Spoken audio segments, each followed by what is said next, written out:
Good afternoon, everybody. My name is Dr. Odilile Ayodele. I'm a senior researcher at the Institute for Pan-African Thought and Conversation, and also a contributor not only to today's discussion on US versus China, the battle for digital supremacy in Africa, but also for a special issue of African Facts that just recently came out, released by Good Governance Africa, as well as Africa Center for the Study of United States at the University of Witwatersrand. Before we start the discussion today, I'd like to call on Good Governance Africa's director to give us a few words. Mr. Marileng, the floor is yours.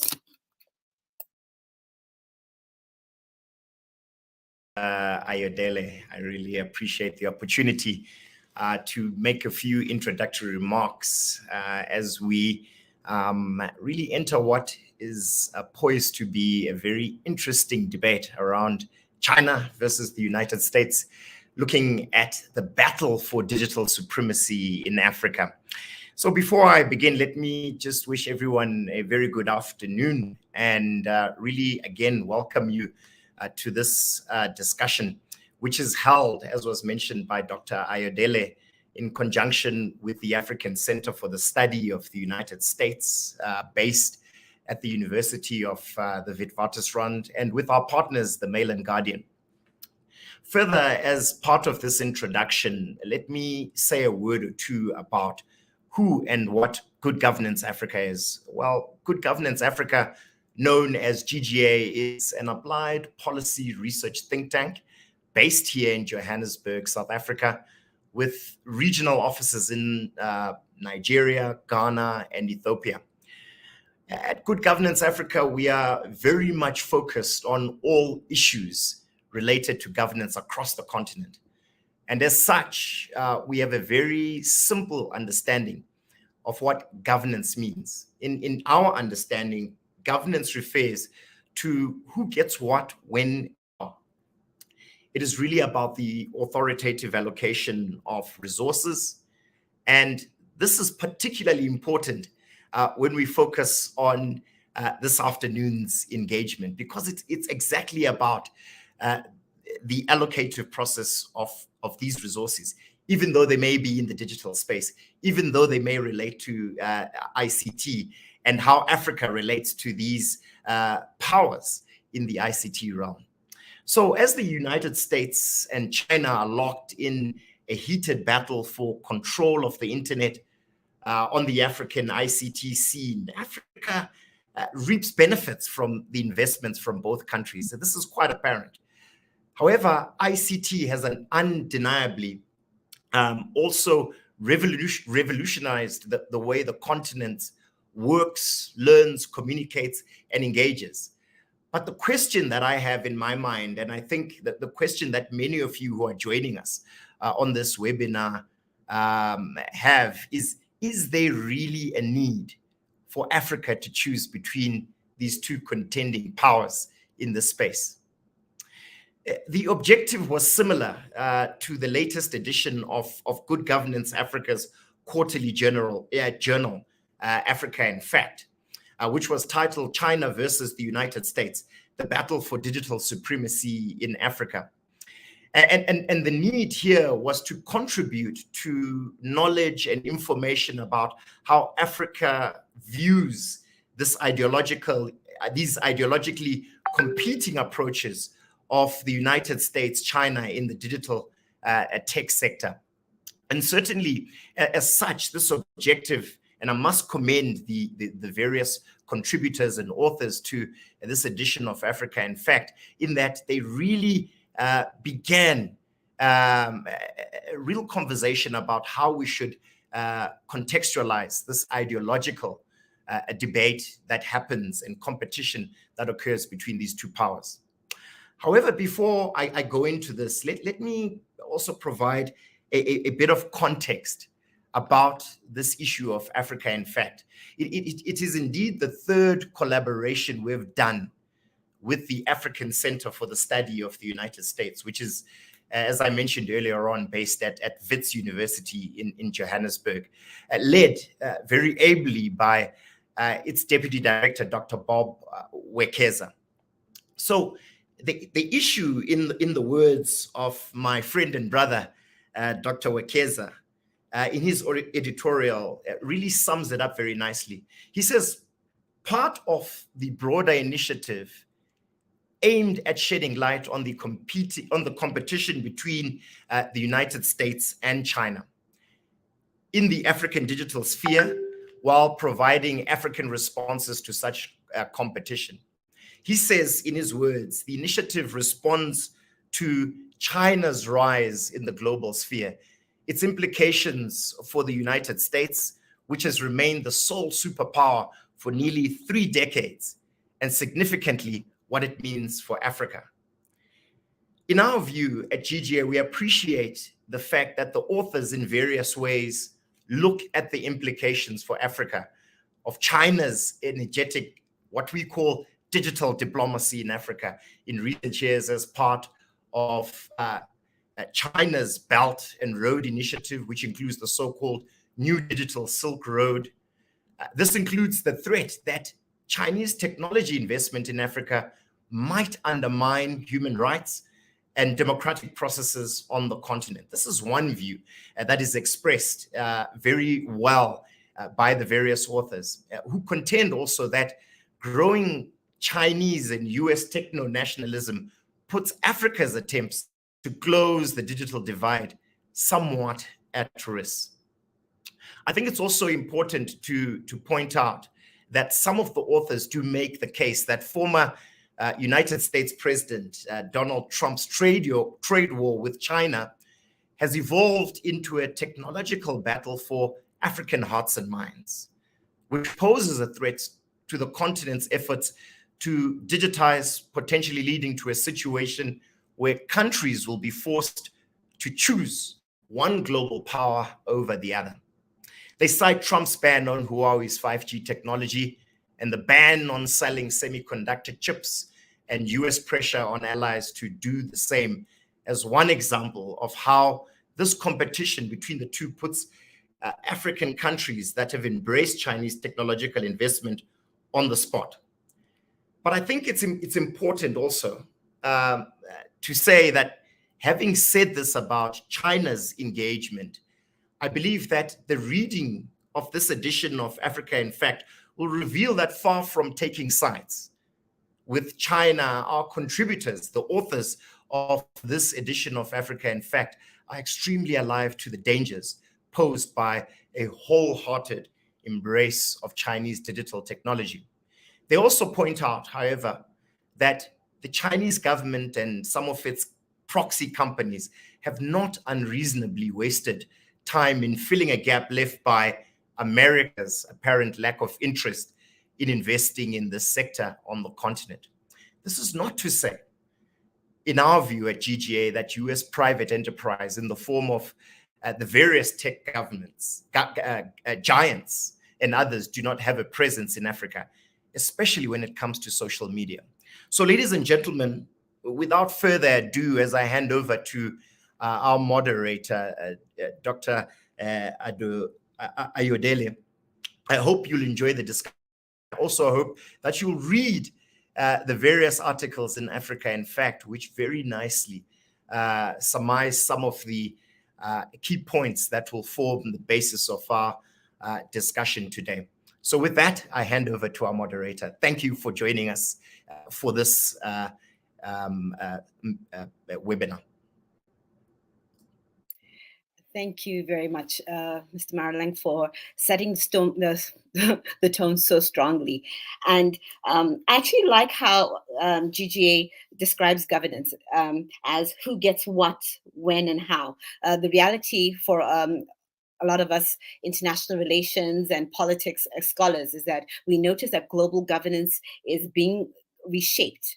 The liberal world order that we're used to is not going to be the same.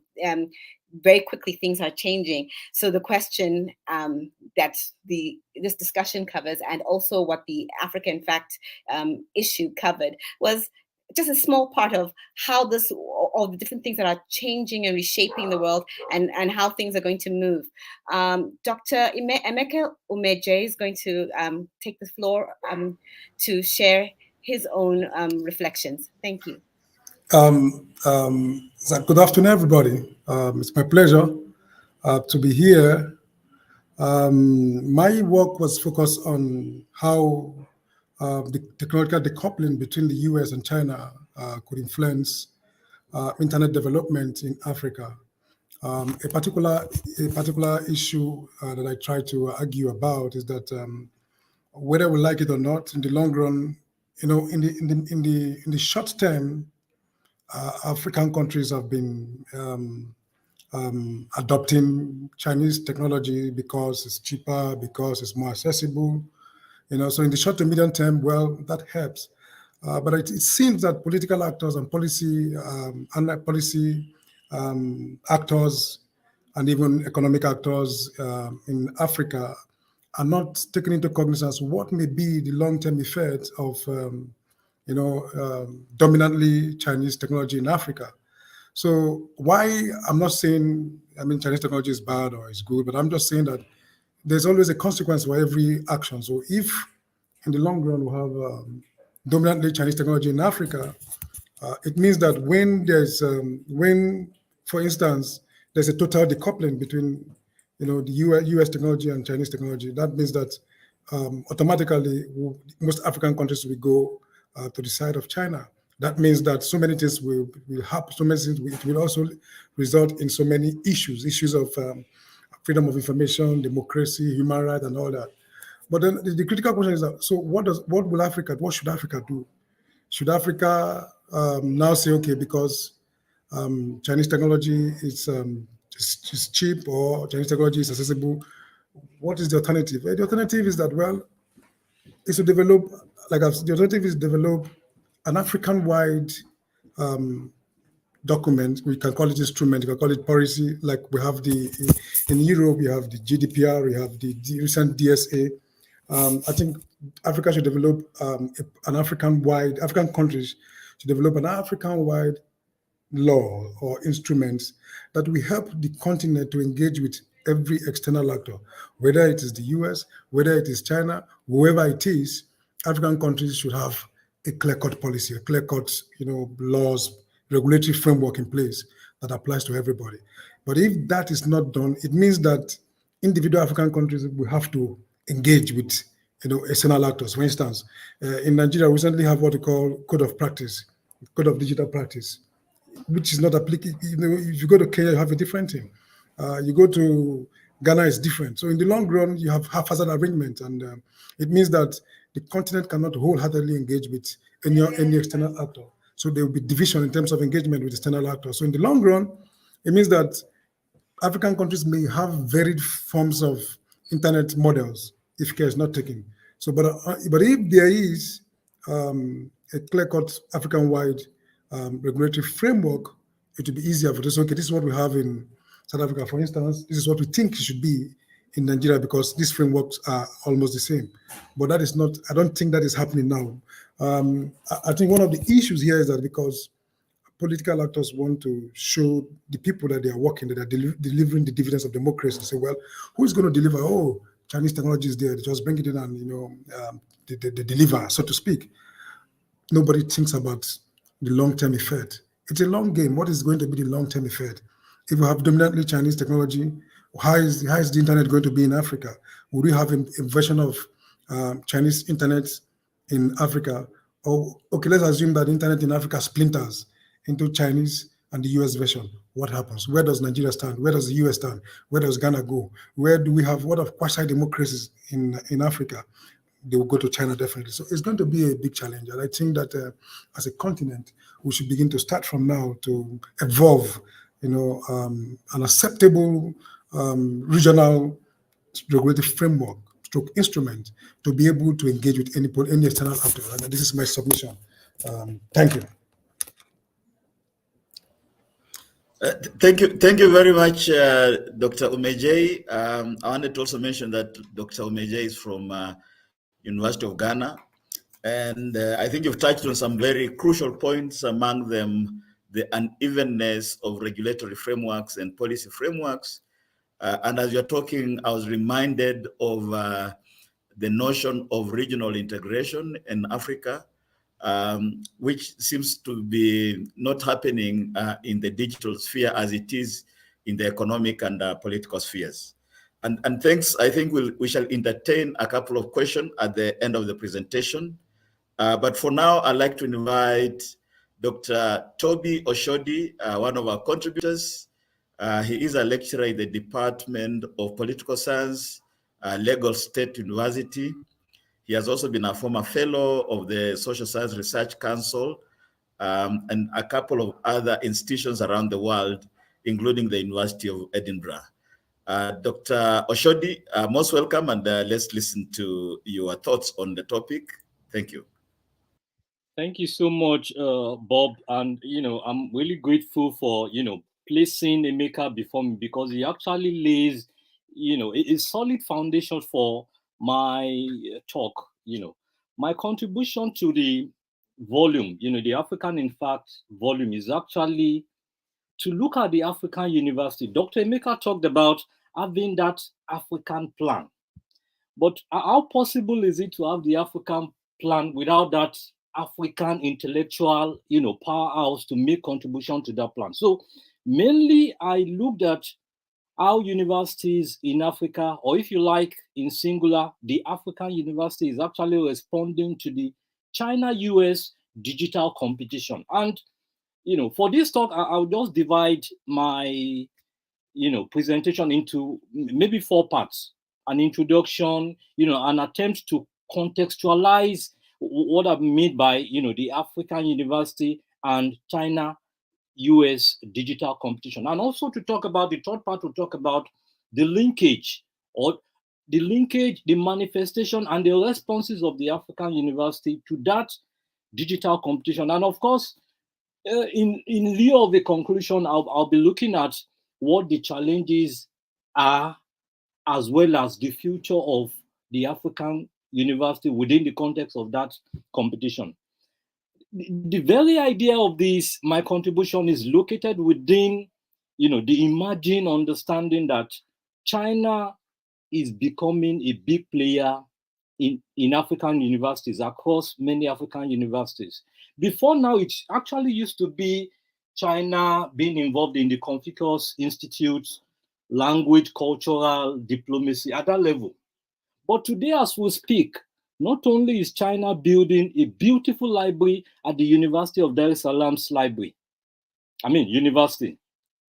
Not only is China building, at my own university, building a library that will be one of the biggest in Nigeria, one of the biggest libraries in Nigeria.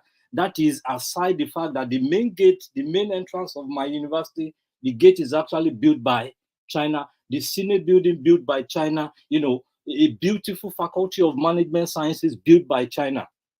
But if you go to the University of Health and Allied Sciences in Ghana as we speak, the university is being built from scratch till the end by China. The Transport University in Daura in Nigeria would also be built by China. So China is actually becoming, a big player in terms on the campus, so to speak. But on the African campus, there seems to be this emergence of this digital competition, and that speaks to the US-China digital footprint on the campuses, and that is what I'll be talking about. Now, within what context is all this happening? It's happening within 2 main contexts. One, the global, and the second is actually the African context. Globally, Dr. Emeka actually touched on many of the fundamental points, the US-China competition. But that competition is also, even globally, located within the context of universities. 2019, when the competition was actually very hot under Donald Trump, Oxford in the UK, as well as MIT in the US, actually stopped, cancelled, banned, or suspended future collaboration with Chinese companies, ZTE, Huawei. At about the same, in fact, the same year, 2019, the Australian government actually introduced, interestingly, the university, foreign interference task force, which was essentially targeted at checking Chinese investment in collaboration and investment in Australian universities.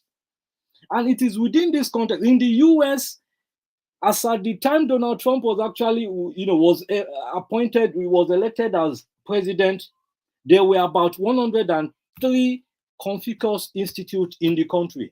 As at the time he was leaving, it reduced almost by half to 55 in the US, Confucius Institute. Now, the competition is also taking place within an African context. There's the global, but also the African context. And the African context is clear. The talk is actually not whether China will be engaging Africa or not. We've moved beyond that. So now it's actually a kind of discursive struggle, whether there is a Chinese debt, whether there is a colonization or recolonization by invitation and all that. But of course, African technology is actually, an household thing in Africa. Transient, became one of the biggest smartphones, in the world. And part of that, one of the contributory factors was that it became, it dominates, as we speak, about 50% of the African market. If you add all other Chinese phones together, they control 60% of the market. Of course, American telecoms companies are also the Apple, and the rest of them. So it is within that context that the university is actually responding to China. Now, in terms of linkages, there are two broad linkages of how the African university is connecting with this digital competition. One is the non-alignment linkage, which simply, that I talked about the fact that African universities are responding to China and the US digital competition the same way the African governments are responding. So if there is a favorable disposition of an African country to China, for instance, then there's a chance that you get a lot of Chinese companies, being interested in the universities in those countries. Similar for the US. But a second linkage is actually the important linkage that I actually expatiated on in my contribution to the Africa in Fact volume, which is the functionality the functionality link, meaning that African universities are actually responding to this Chinese digital competition because it plays certain functions. And even before the competition began to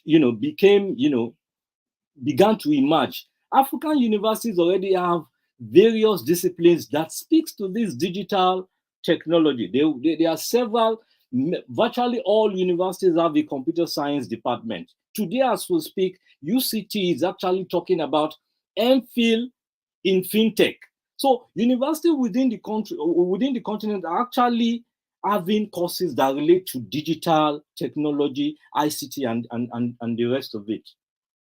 So, but the functionality is actually to see that the Chinese, the American companies can actually play a role. And that is why they've been hosting as well as partnering with some of these telecommunications companies. So as I speak today, Cisco Academy exists in many universities in Africa. As I speak, Huawei Information, and Networking Academy is also in existence in many African countries. And one interesting thing about the response of the African universities is that they've actually learned that skill of having both, entities, Chinese American companies operating on their campuses seamlessly. So as I speak, for instance, when Huawei opened its 6 million ICT lab at the University of Lagos, if you go to the Center for Information Technology, you see the Cisco Academy, represented there. So they're actually navigating, between the two interests, between the two between China as well as the American tech companies. But of course, their response also vary, and as well as in the dimension of this presence that I'm talking about also varies. For instance, you go to the University of Tamale in northern Ghana, you have a small ICT lab. But the introduction of the article that I submitted actually talked about the 5G lab being built at the WITS University in South Africa. So there are variations. Now, in closing, what are the challenges as well as what is the future of this competition? Of course, it's obvious that African universities are benefiting from this collaboration because it actually adds to their selling point. Whenever there is such partnership, it is usually posted on the website. University so is collaborating with Huawei. University so is collaborating with Microsoft or Cisco.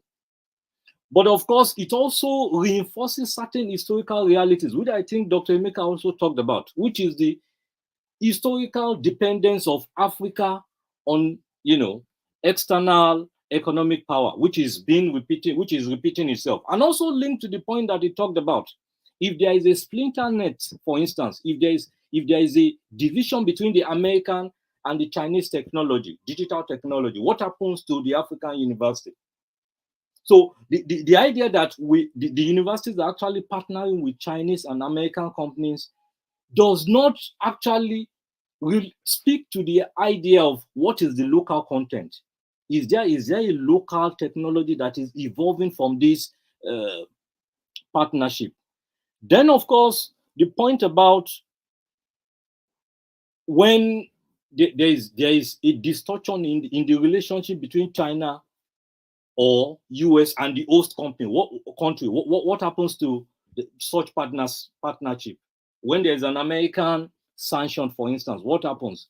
When there is a reversal, as some countries have actually reversed the one China principle, their support for the one China principle, what happens to the university? So all this actually speaks to the idea of how, raises the question of whether African countries are collaborating, partnering with the Chinese and American companies, bearing in mind that they also need to be independent at some point. But in closing, what my contribution to the article, to the volume, actually is part of a reflection on this broader research of China and African universities.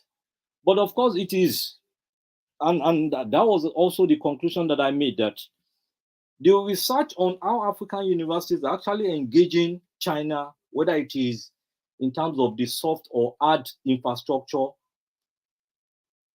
and how research is following that, documenting that there is a far gap. So it actually means that the African university is almost like a lamp that cannot see underneath itself. So the contribution is actually to begin to encourage this kind of conversation so that African universities can actually reflect on itself and how it is engaging not only China, but of course the US in this emerging digital battlefield.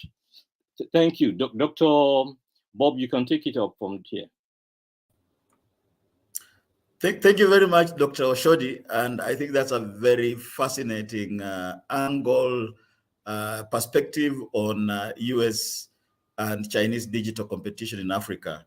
I think it's very clear from your presentation that the state of play at the university level is the next frontier in the battle. And this actually brings to the fore issues of education, pedagogy, and implications for scholarship.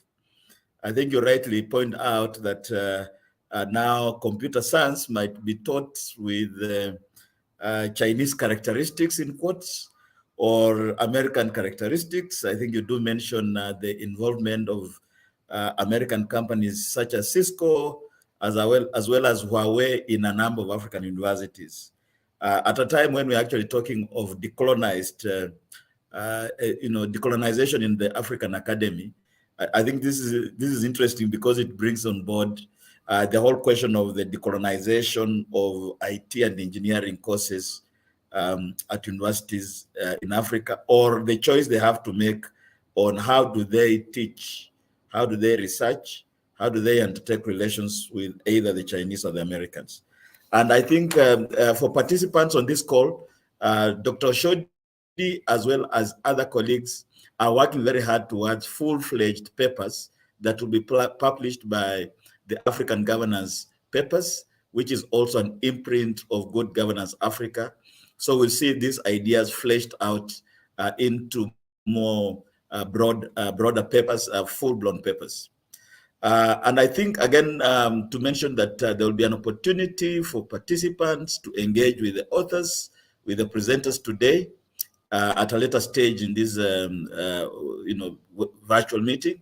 But for now, I would like to invite Dr. Dennis Matanda, who is a former staff director of the Foreign Affairs Subcommittee on Africa in the United States on global health and global human rights in the U.S. House of Representatives. He's a great friend of mine, currently president and CEO of Morgenthau Sterling, a business advocacy company based in Washington, D.C., amongst other accolades.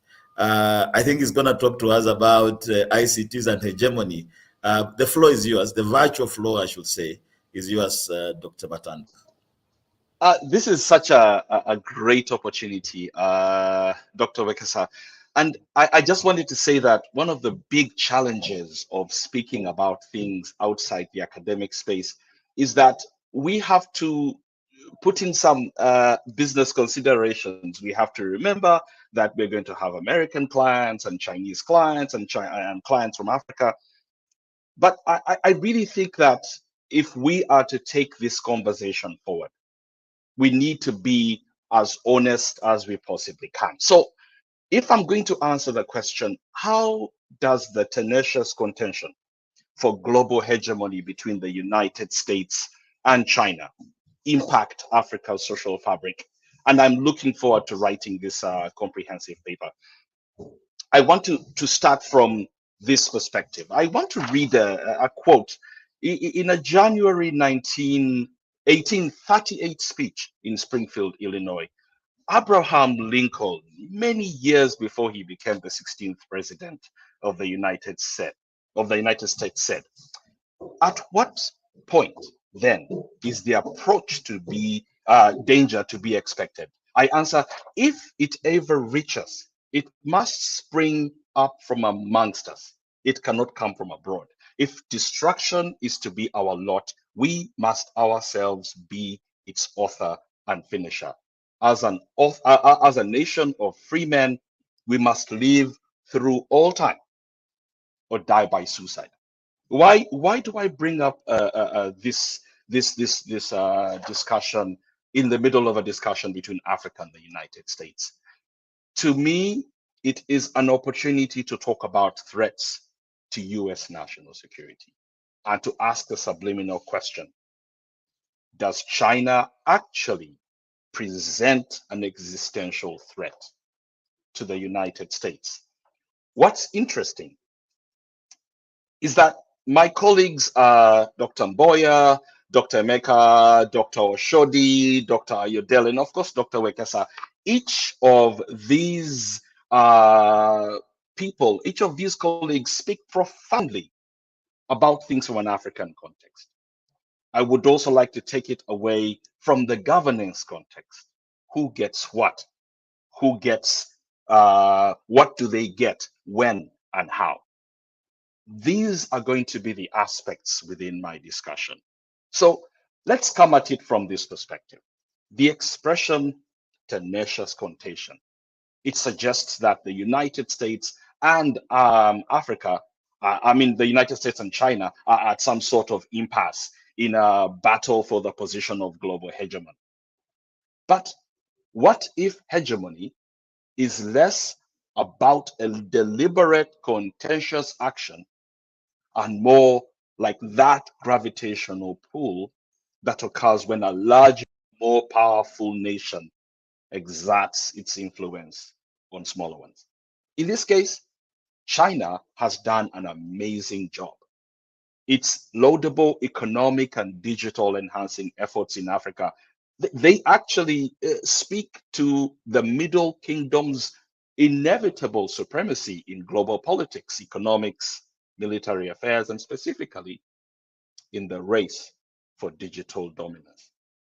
But on the other hand, what if the United States is not a keen contestant for global hegemony, especially in the digital space? For example, why is the US Department of Defense, which used to sponsor the internet, used to really invest significant amounts of money in all these things, why is it not rushing back into the digital race with research and funding? I mean, following the launch of China's Digital Silk Initiative. Yes, there is the B3W that the United States is doing with the G7, but why isn't this very powerful institution, an element of national security, rushing to fund things? Also, why do media houses still refer to China's efforts as attempts to capture control? Interestingly, one of the aspects of China's strategy towards the United States and for the world is to reduce its dependence on the United States. Now, could the United States' uncoordinated efforts in the digital space actually effectively counter China's efforts, which are very coordinated? I present this question because the answers may not have the sort of positive or optimistic scenarios for China as some of my friends hope for. In the same vein, we have to say that any discussion around the US-China contentious effort might not necessarily present the sort of bargaining chips, just like we did in the Cold War. You know, you can play one against the other. It might not necessarily present people with that sort of opportunity. So let me come at it from an intellectual perspective. Antonio Gramsci defined hegemony as cultural, moral, ideological leadership over allied groups, allied countries. More recently, Robert Kagan defined it as a condition, but it cannot necessarily be a purpose. What these two authors present, one who was in the past and one who is more recent, they understood the concept of political and digital hegemony. They understood that it prioritizes the optimal balance between consent and coercion. In this case, when China invests state resources to exert strategic, social, and military control of the global digital arena, that country has adopted another aspect of hegemony, which is Robert Cox's conditioning and socialization. To this, although the world has been conditioned and socialized around China's readily available technology, Africa is doing this.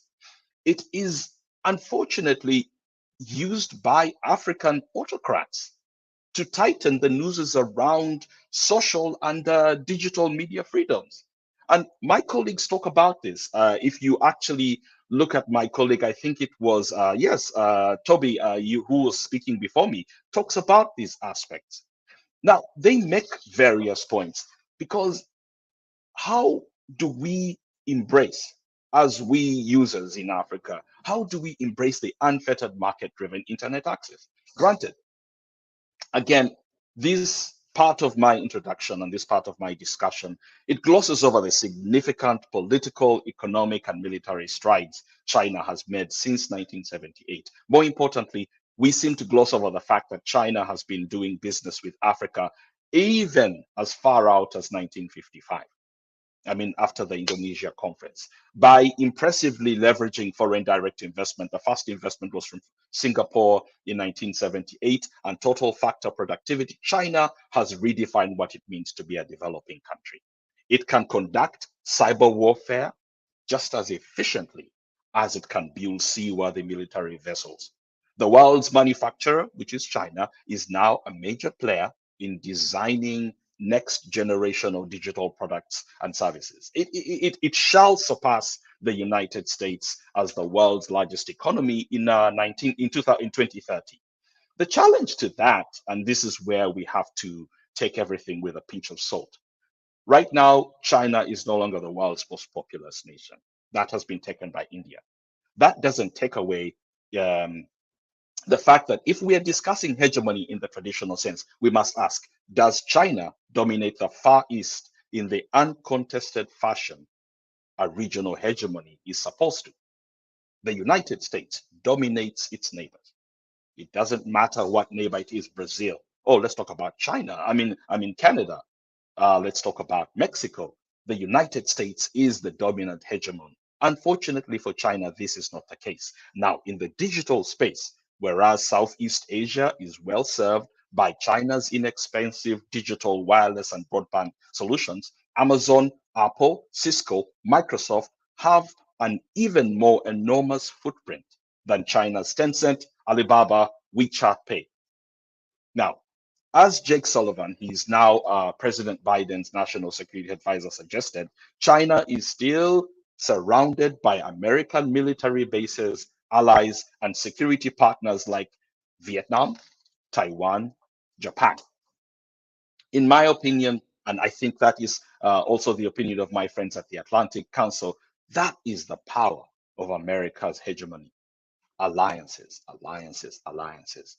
And these American allies are really want to resist rather than accommodate Chinese ascendancy. On the other hand, coupled with Chinese investments in Africa's telecommunications infrastructure, Huawei and Zhongxing's technology, they are affordable products. They have taken a market share. We shouldn't talk about Huawei alone, because there are so many other Chinese products. And these have taken significant market share from Ericsson, Alcatel, Siemens. And from this perspective, China is seeing success on the digital hegemon front. My former schoolmate, my very good friend Paul Nantulia of the US Defense Department's Africa Center for Strategic Studies intimated that by successfully applying the Guangxi-based system of reciprocity, personal ties, mutual obligations, these sort of things ensure and secure Chinese national interest and security in Africa. And they will do that for years to come. And here, my well-connected and well-read friends in Africa, they'll fold their arms and say, China has won the battle for hegemony in Africa's eyes. They may show you the number of Chinese infrastructure projects. They'll show you the number of countries signed on to take Huawei's 5G, 3G services. And they will be right. Why would Africa not appreciate the Chinese when the Chinese and their consumer products are much cheaper than American and European ones? Besides, Chinese bureaucrats typically sign off projects and loans in much less time than the Americans. So again, China deserves all the credit it can get. And it matters less that the US is the most significant contributor to the UN AIDS budget, and more that China specifically lent $85 billion, for example, to the Cameroonian government to build its South Atlantic Interlink facility. My colleagues have talked about the facilities they have the Chinese have built on campuses. They have not seen the sheer amount of investment the Chinese have put in Sierra Leone, in Cameroon, in Seychelles, in South Africa, in Uganda. On top of having the world's largest training programs for African professionals, China's venture capitalists have now become synonymous with Nigeria's technological boom, more than Google and Microsoft. And Paul Nantulia pointed out that this is Chinese virtuoso. They provide soft and hard infrastructure in Africa in exchange for mega consortiums that will marshal strategic chemicals like cobalt and copper for years to come. Invariably, unlike China, which seeks its alliances with Africa for existential reasons, the relationship between Africa and the United States is not necessarily driven by economic, security, or diplomatic reasons. Yes, the United States will insert its Marines in Mali or Niger. And here I will qualify my statements. We Americans, we really care about what happens in Africa. We will send our boys and girls to conflict situations. We will send them to battle hunger, to work on droughts. We will actually spend as much time as we can on democratic governance situations. But the truth is this: Africa plays a very, very, very small role in America's foreign policy or economic constellation.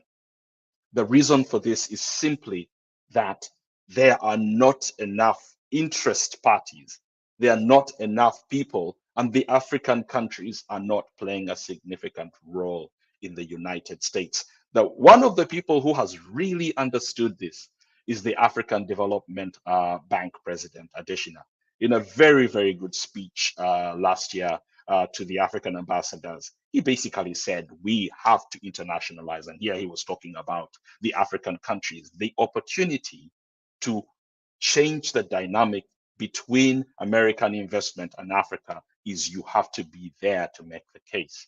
We experienced this in the House with people trying to make laws. The Africans were absolutely absent. The truth here is, again, where the total USA budget is no more than of over 1 billion Africans, with many living between the below the poverty line, it's less than 4 billion annually. Compare Africa's needs with the 40 billion apportioned to help Ukraine deal with its Russia problem.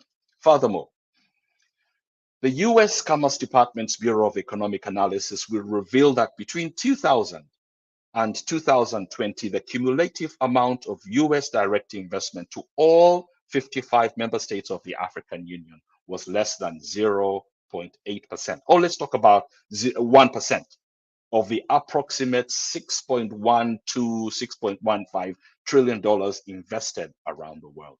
American exports to Africa are below par. American exports under the African Growth and Opportunity Act outside textiles and crude oil, still below par. Hence, even if the Biden administration does not China in such terms as the Trump administration did, China's enthusiasm for Africa may not prompt America to change the way it deals with Africa. If this were the case, the US would have removed the sanctions on Zimbabwe once China made the play for Zimbabwean copper, uranium, and diamonds. One of my colleagues made a brilliant analysis. They basically suggested that while America deals with the democratization aspects, the Chinese can come and simply unlock that by providing their technology to governments that are keen to control the social media in the countries. Unlike government-led institutions permeating China's foreign and economic policy, America's public policy for Africa is designed by private sector interests. I talked about President Adesina. African entities that want to garner interest in the United States need to actually be there. At this juncture, you may ask, did the contention for global hegemony during the Cold War between the United States and the former Union USSR affect Africa's socio-economic fabric? My answer is a resounding yes. However, there were cultural issues. And to respond, how many Africans speak Russian today? Let's now come at it from the other perspective. With the significant investments that China has made, how many Africans actually speak Mandarin or Cantonese? How many people can actually write? How many people understand the essence of yin and yang? How many people can actually understand what Nantulia mentioned?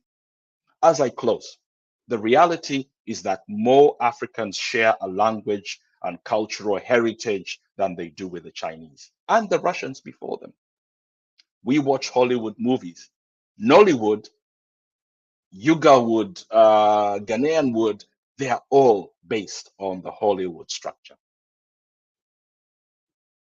While Africans bought Russian cars, they bought more American-allied goods. Yes, Toyota is an American-allied good.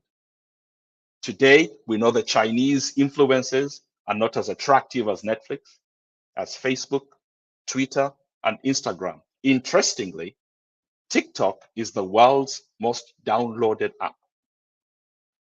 But what is it about TikTok? Very much like Huawei, the contention about TikTok and Huawei is that they are giving a backdoor to the Chinese government.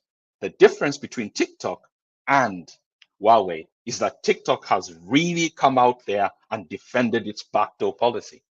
Same thing with DJI, a drone manufacturer. Today, I can assure you that as long as Chinese products, digital or otherwise, are driven more by strategic concerns than by supply, demand, consumer preferences, to be honest, any Chinese medals, any wins that China has over the United States in Africa, in the contention for digital dominance, I think they will be Pyrrhic victories in the war for digital hegemony. Thank you very much, Bob. Thank you very much, colleagues. Thank you very much for listening. Thank you very much, Dr. Matanda. I think you've given a sweeping presentation there that has touched on key areas of contention in US and Chinese digital competition globally, but also on the continent. I think you've introduced quite some interesting frameworks. The rhetorical question of, is China hegemonic? Is the US hegemonic? And is the US a reluctant hegemon while China is a rising hegemon in this field? Is an interesting one that we shall be looking forward to your answering in the longer piece, in the more comprehensive paper. And in fact, as you're speaking, I just reflected on, as one of the co-editors of the special issue, on this pullout, this special issue actually being a conversation and in fact a debate between scholars, African scholars at that, taking different perspectives on a similar topic. And I think that is important because this conversation has been often approached, kind of analyzed more from a Western or Chinese perspective. And Matanda's presentation actually helps us to start linking it to broader scholarship in the social sciences, humanities, politics, international relations, as it relates to digital technologies, ICTs, and so forth. I also did like quite a bit of your discussion on what has also been referred to as the Monroe Effect, or Monroe Effect, in which the US has control of the countries in its neighborhood, and China seems to struggle with neighbors such as Korea, Taiwan, Japan, and so forth. And that link to issues foreign policy as they play out in the digital sphere is also interesting.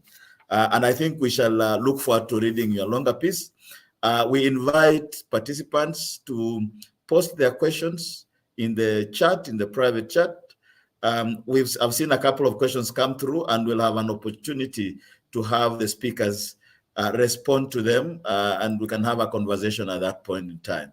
At this point, however, I want to invite my colleague and friend, Dr. Odilile Ayodele, who I'm happy to be working with again at a personal level, because we did collaborate on a similar issue called African Digital Diplomacy, published recently. Dr. Ayodele is a senior researcher at the Institute for Pan-African Thought and Conversation at the University of Johannesburg. She holds a Doctor of Literature and Philosophy in Political Studies at the University of Johannesburg, and obtained her BA and MA in International Relations from this very university, the University of the Witwatersrand. She's the convener of the South African Association of Political Studies, SAPS, a renowned organization. She convenes the Research Committee on International Relations and Diplomacy. Odilile, without further ado, welcome, and let's listen to you. Thank you. Thank you very much, Dr. Bob Wekesa. And I would like to really thank the contributors before me. They actually set up a beautiful framework for what I have to say. It's actually made my work a whole lot easier. I enjoyed reading their work and also enjoyed listening to them. So the crux of my contribution this afternoon relates very heavily to the argument that I made in the recent edition of Africa in Fact. Now, what I argue is that the geopolitical tension between the US and China, particularly in the realm of technology or techno-nationalism, is hurting African states by forcing them to choose sides. Now, there can be little argument that the competition for the command and demand of technologies, particularly the digital technologies, crowns the 21st century. This here is the major issue. And it is what I see as part of what's driving the tension between the US and China outside of greater hegemony, as Dr. Matanda mentioned earlier. Now, what I'm going to center my talk on today is the major points of contention, which are standards and infrastructure. Now, for Africa, emerging technologies, and that's including digital technologies, have resulted in a paradox. On the one hand, it has a young population, abundant raw data, and its dearth of infrastructure means that it's a prime market for technology companies. Yet, Africa is one of the most expensive regions to install technologies for several reasons. One of them being lack of ownership of the key components that it needs, the reluctance of more powerful countries to transfer much needed technology and knowledge of how to use it. And very importantly, we have a very sluggish domestic regulatory environment. The primary question that I ask is that as the international world order is teetering towards techno-nationalism, what are the implications of this move for countries in the global south, particularly those in Africa, whose data and digital sovereignty are put under further strain? Techno-nationalism in the 21st century is very different to what we saw in the 20th century, for example, in that in the 21st century, technology and innovation, the whole ecosystem is very, very different. There are more actors such as multinational corporations, international organizations, and in this mix, nation states are still there. However, the state is still important. And what we're seeing on the state level within the wider international system is that we're moving away from that desire for greater cooperation between states, and instead the key players, and in this case, what we're specifically mentioning, China, US, are increasingly working in silos. The move towards techno-nationalism mirrors the overall global shift towards nationalism. And this shift has negative implications for innovation and has negative consequences for the global political economy, particularly for developing countries whose growth is dependent on the transfer of technology. And again, as I mentioned earlier, the knowledge of how to use it. It's very pointless to say you're going to build certain infrastructure or sophisticated infrastructure if Africans themselves are not empowered to use and further grow that same infrastructure. Now, the US and China, and as well as the EU, shouldn't forget the EU, serve as the standard bearers for technologies. China, I feel, being the most sophisticated because it already has a 2035 document on standards. US and China's dominance not only shapes the regulatory environment around the world because much of the intellectual property is owned or controlled by these leaders. Contemporary rules around data protection, for instance, have become a hotbed for contestation between those who prefer a free flow of all information and those who hold the view that information should be regulated to prevent its abuse by non-state actors. However, I argue that data protection and all other policies and regulations around that cover the digital and data space do not necessarily, or as they're written now, do not necessarily protect individual identities or individual countries as premised in what's put before us.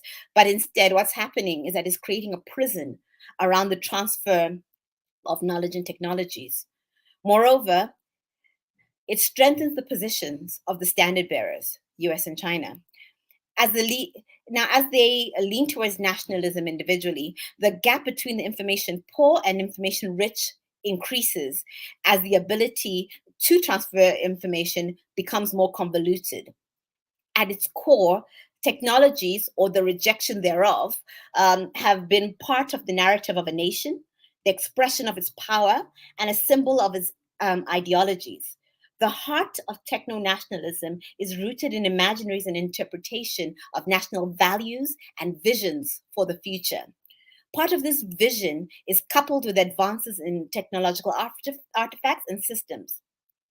Looking at the international rules framework, some of the questions that pop up is, what do all these disparate regimes mean? And what happens to, like, for example, the EU-US Transatlantic Alliance, or what happens with the deepening contestation with EU-China, US-China? Now, several fault lines, as we know, exist between the US relationship with China, even with the EU. Even though the EU is its traditional partner. All these parties, as I mentioned, are becoming more insular and restrictive in the name of security. I think Dr. Matanda actually alluded to that in his discussion about the security being a concern. US, in its approach to data governance and digital governance, takes a very liberal capitalist approach. Now, here we see the dynamic of Shoshana Zuboff's description of surveillance capitalism, primarily because there's an absence of regulatory oversight in data collection, which has resulted in corporate actors, not states, wielding substantial powers and the implications thereof. China, however, is more controlled. Its data governance regime marries the private and public sectors and is primarily controlled by the central government, which has mechanisms to access data in what it argues are public policy interests. Now, what does this mean for African countries? It means that we're compelled to choose. We're compelled to choose between the US approach or the Chinese approach. Now, the Chinese model asserts that citizens' data should be under government control. And if you, for example, are living in a country that is repressive, that has very negative implications for you. Whereas if you're going with the US approach, you're giving all your data and the ability to surveil you to a private company who, and there too implications.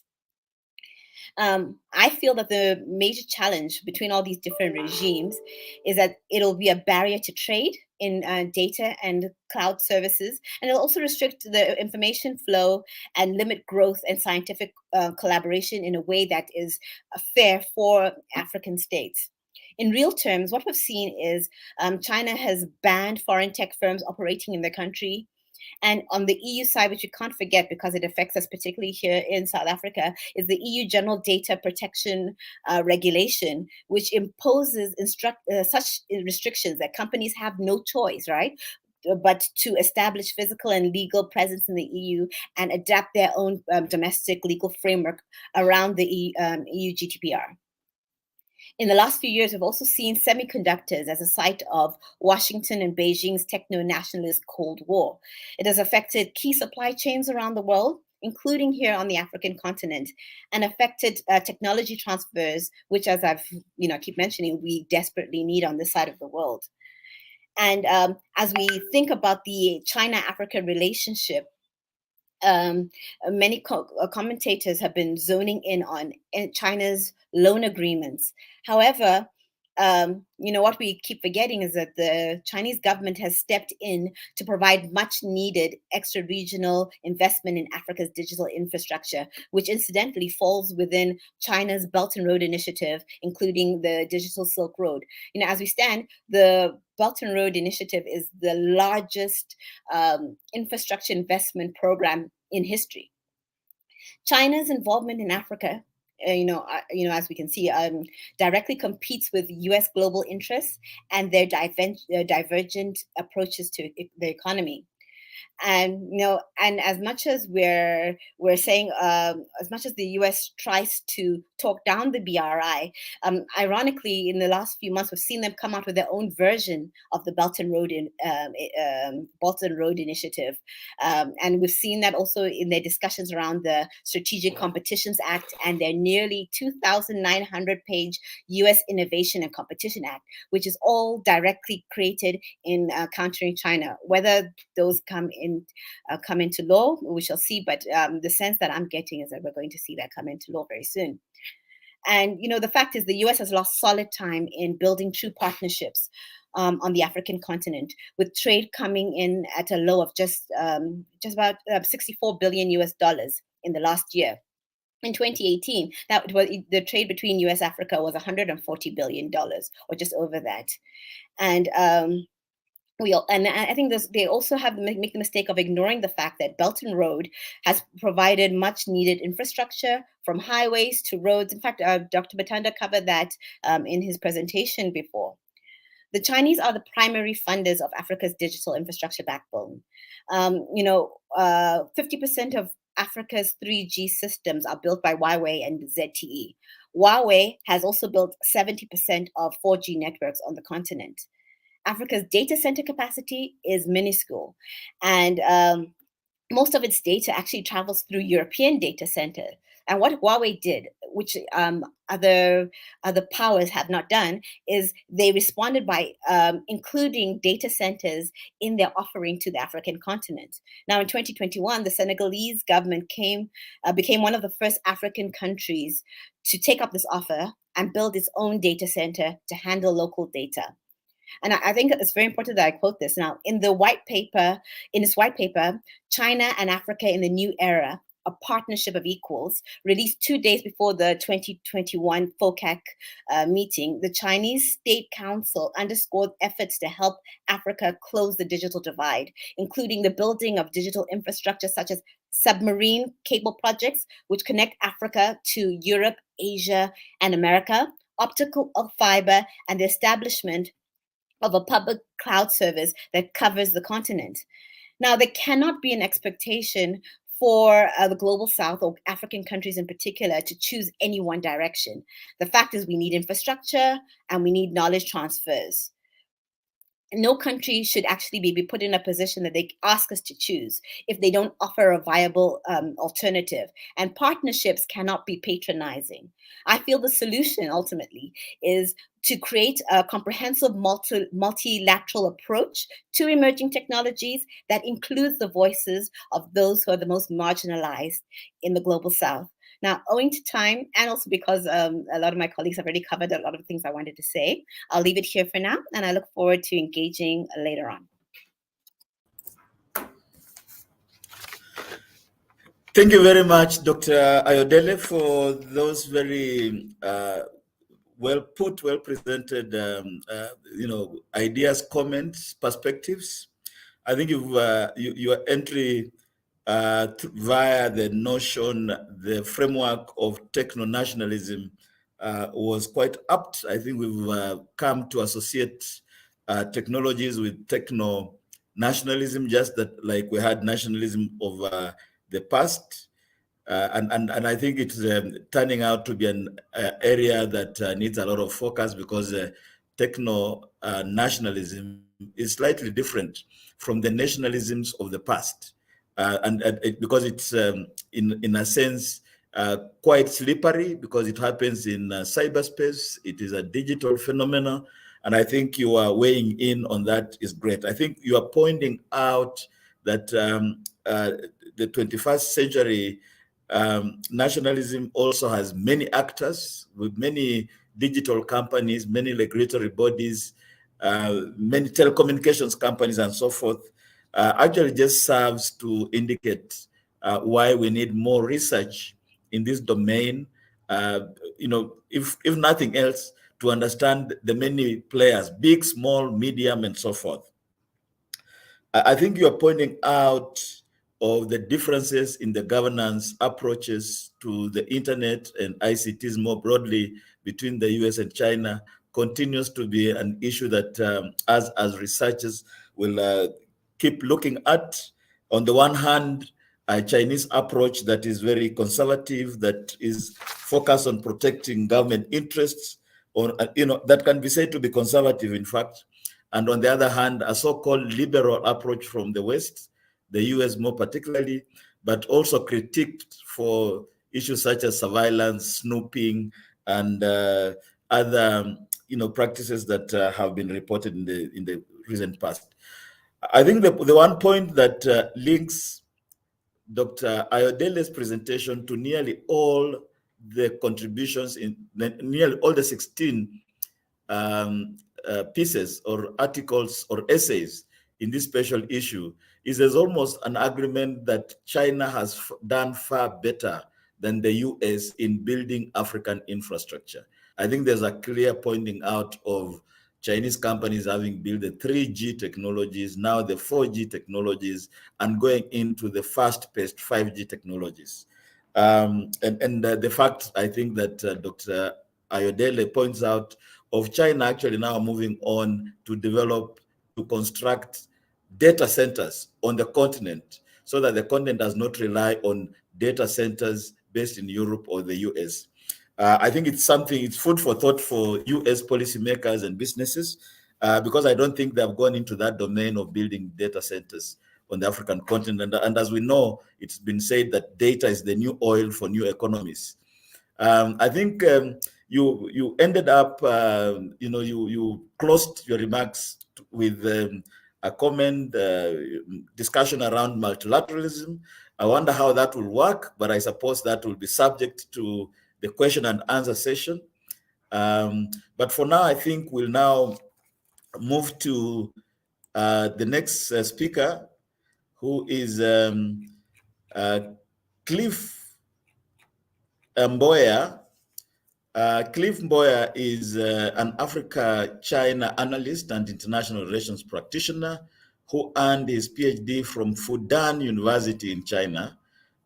He also holds a master's degree in development communication from and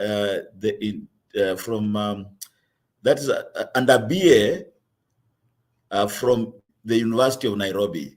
Cliff has collaborated with us on many projects, and given that he has a lived experience in China, in Fudan near Shanghai, where he actually undertook his PhD, gives him quite an edge in some particular areas of understanding of the US and China in Africa's digital sphere. So welcome very much, and let's listen to Dr. Mboya. Well, thank you very much, Bob.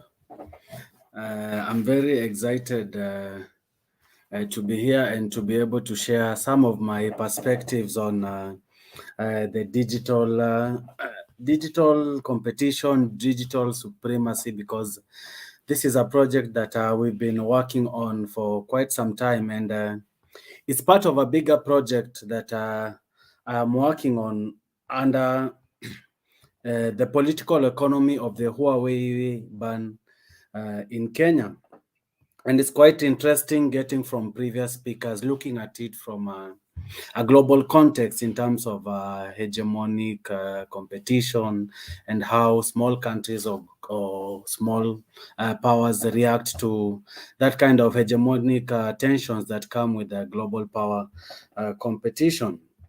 And I found it very interesting from my friend Dennis Matanda, just talking about how the US is still, it's not a lone superpower, but in terms of the power projection, China still comes nowhere close to the US. So, it reminds me of our, hegemonic stability theory back in school, when you talked about issues of leadership, issues of dominance, having a competitive advantage, distribution of public goods and things like that. And I think that is where this topic becomes very interesting. But then my research will not be in that context, because I'll try to narrow it down to a case study in Kenya, and I'll pick this from Odilile's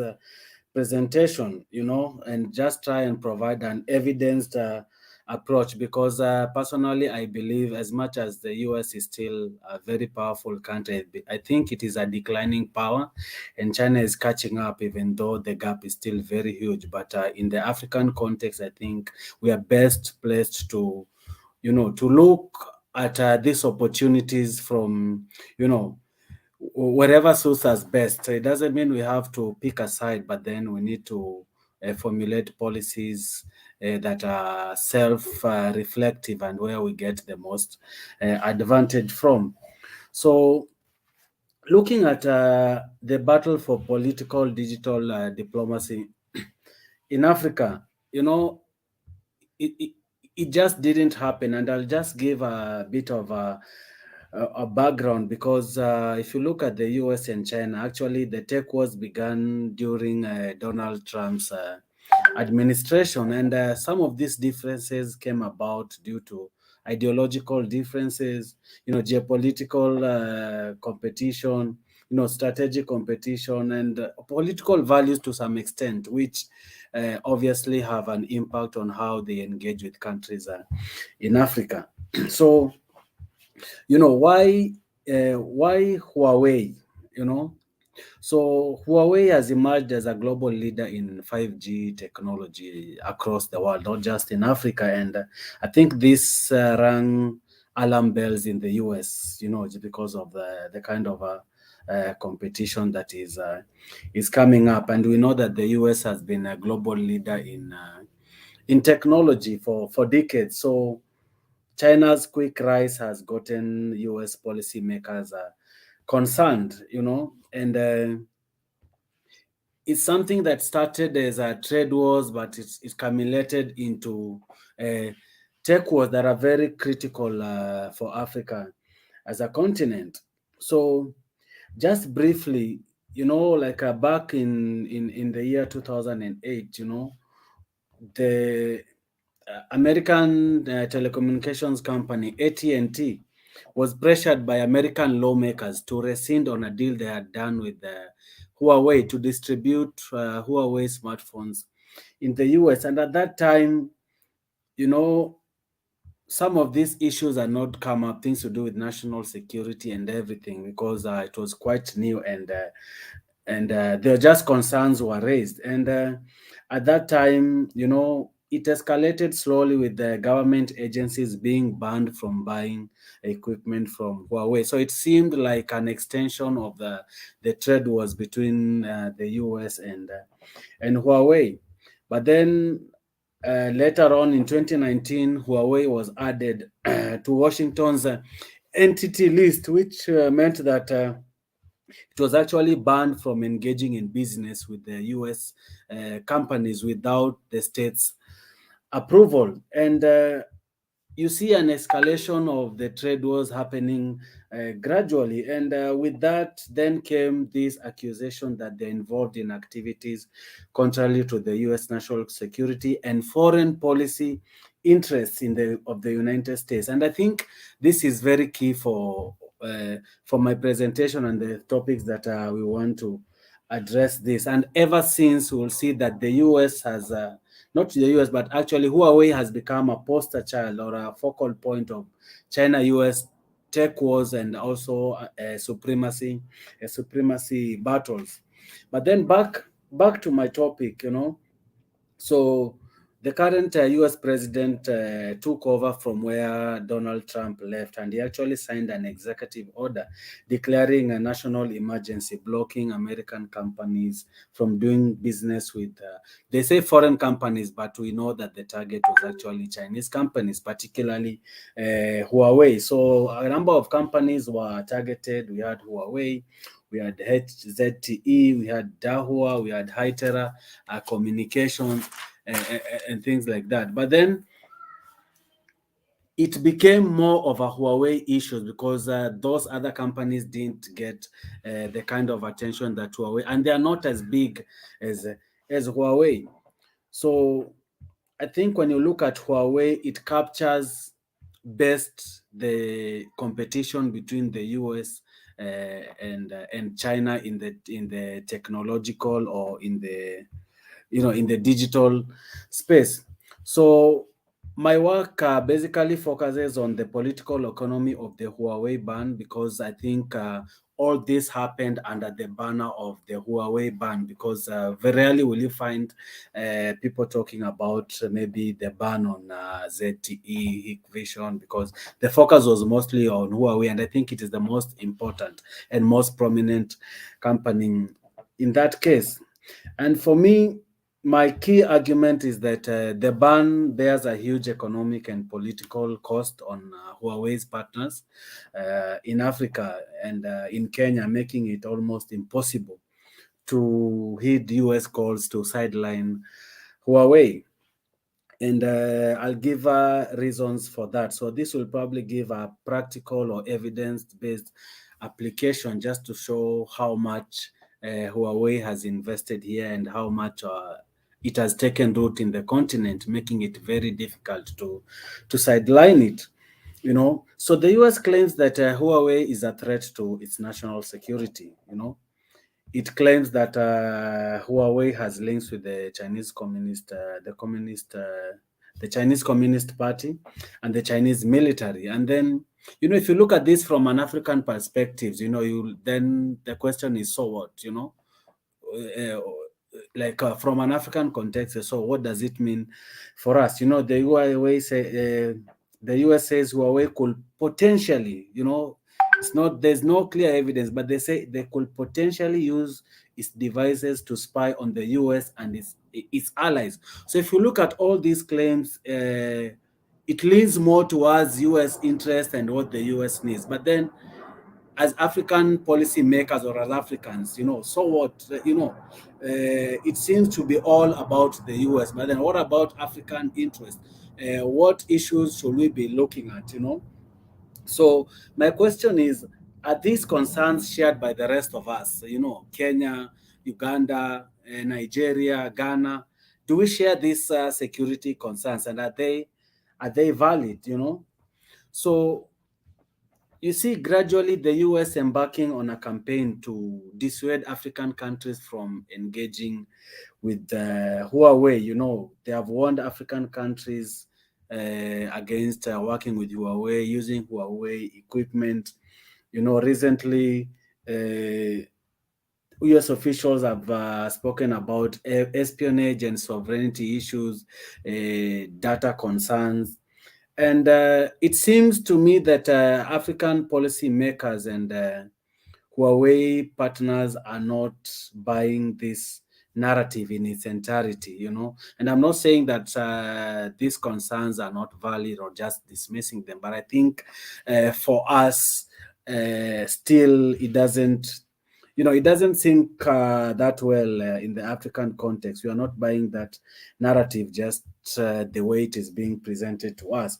And I'll give an example. If you look at the AU headquarters spying claims that that came out some times back, you know, the then chairperson, president of Rwanda, Paul Kagame, look at the kind of response he gave, you know.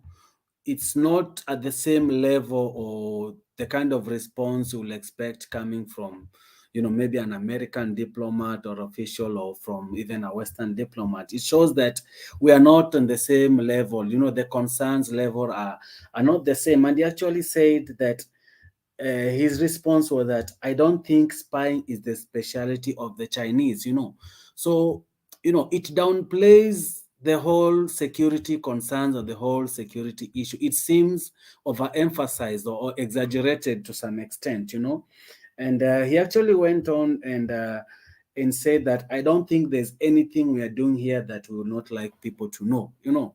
So, you know, this coming from the chairperson of the AU just shows that it's not a very critical matter, you know, to the policy makers or to Africans in that sense, you know.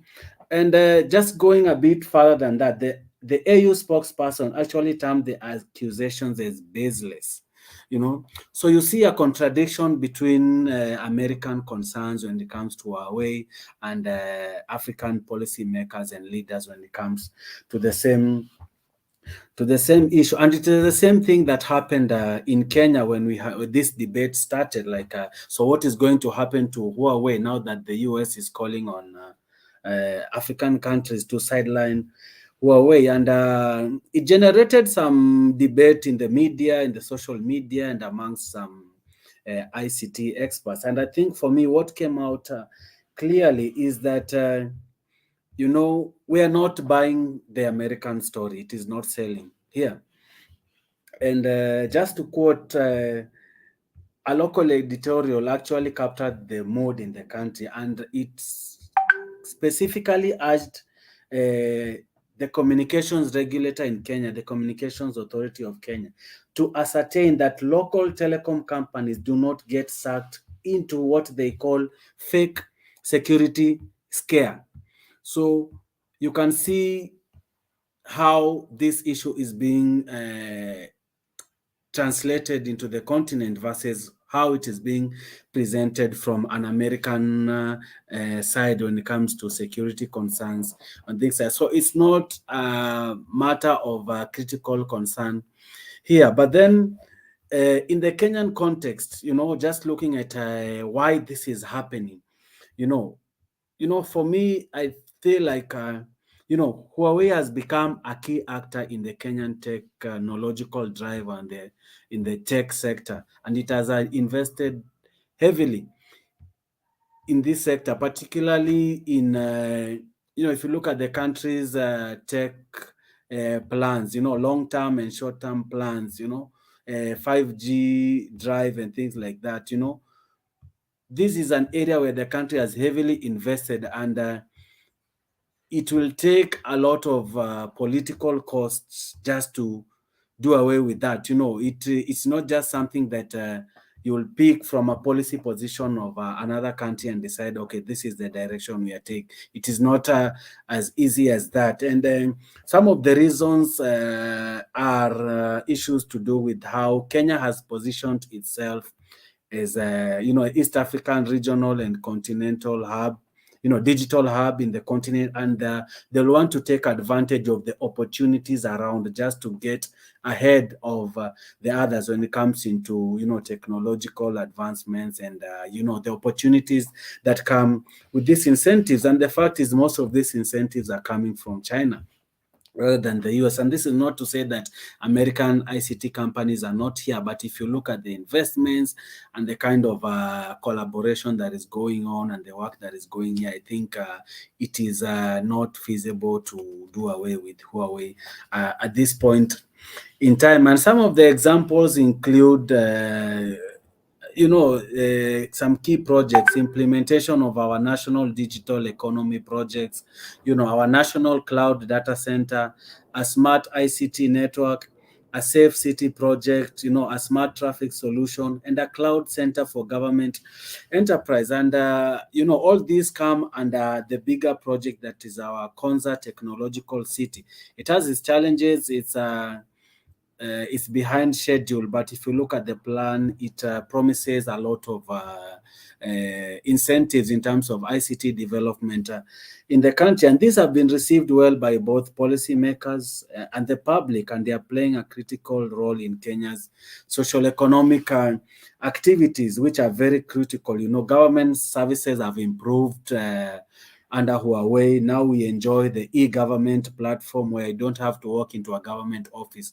You can access some of these services from your handset, renewing your driver's license, you know, e-banking, e-commerce, you know, things to do with security. You know, gaming is becoming big here. So I will say that in the Kenyan context, and I believe in some other African countries, Huawei is also the main driver of the 5G revolution, having been contracted or entered into this kind of economic and developmental agreements with these African countries.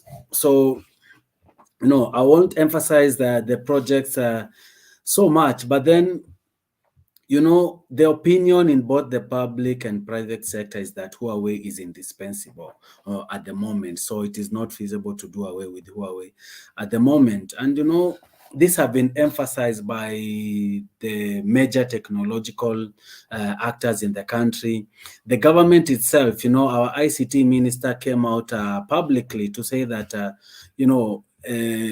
we cannot stop even if we are asked to do so. And I'm quoting him directly because he said, we are an independent country. Coming out strongly with that kind of policy positions just shows how much Huawei is invested here and how critical it is for ICT development. So I think we have, this does not neglect the fact that we have some of these concerns are actually legitimate. Questions are being asked, about things to do with the, surveillance, data, how our data is being used, and things like that. So these are issues that need to be addressed, but from an African policy position, based on our own interest, rather than someone else coming to tell us, oh, this is what you need to do when it comes to Chinese companies and things like that. I don't think that will work at this moment in time. So for me, overall, the key message was that Huawei remains a key driver of our digital economy and is supported. It enjoys wide support and is heavily invested in the country. And also feel like America's security concerns are often exaggerated and also come with these political inclinations that are becoming clearer day by day. So the conclusion is that the validity of America's concerns in context of Huawei, the global power competition, it remains murky, and I think it is not enough to influence our policy decisions going in a different direction. So it remains, just working, leveraging on the opportunities that come with Huawei at the moment remains the only rational choice for now. But then, so what do we do going forward? And I've picked this has been mentioned by some of the previous presenters. I think Dr. Omeje mentioned that, it comes down to your bargaining position, understanding your individual needs and putting your national interest at the forefront, because ideally we need to fill the technological gap. How do we do it? We need to work with these partners, and who is willing to invest and work with us. It doesn't mean, well, I hope we don't get into a position where we have to choose between maybe US companies and Chinese companies. We need to come up with something like a policy document that has been mentioned. And, we need also to work together so that we're able to bargain to get what we want. So what are our needs? Who can provide what and who cannot provide what. I think when we focus on that, then we can be able to leverage more on the opportunities presented by both sides, rather than getting entangled in this global power competition that may erode some of the benefits that we have. And personally, I think when it comes to technology, it should be looked as a global good and should not be limited to who is providing it, whether it's the US or Chinese. I believe these stakeholders can also come together and just bridge the security concerns or even the geopolitical concerns that come with it, so that as a public good, they are able to be utilized to drive development and economic, socio-economic development in the continent. So I'll leave it at that, and hopefully we can pick up from this going forward as we continue with this discussion. Thank you very much. Thank you very much, Dr. Mboya, for your presentation, which really took a fairly different, route in that you focused on a case study, Huawei, which is considered the big one. So much so that sometimes when you talk of US versus Chinese tech competition on the continent, we're almost always talking about Huawei. And so I think beginning, and yet there haven't been many case studies that have been focused on Huawei in Africa and what that means for the US in Africa.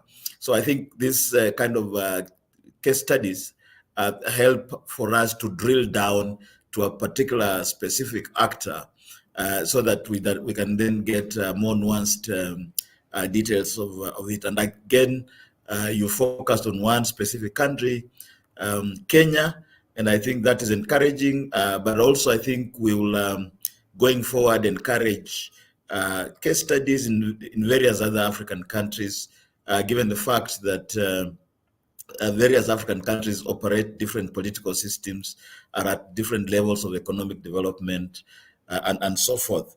I think the key point that has come out of this is that African governments, Kenya in this particular case, have very many ICT needs and are just being strategic in choosing a partner that can provide the goods. And I think this seems to have been a running thread in some of the other contributions to this special issue, where it has been pointed out that the US has good policies, a lot of good companies that are working here, including Apple, Google, Facebook, Microsoft, Cisco, name it.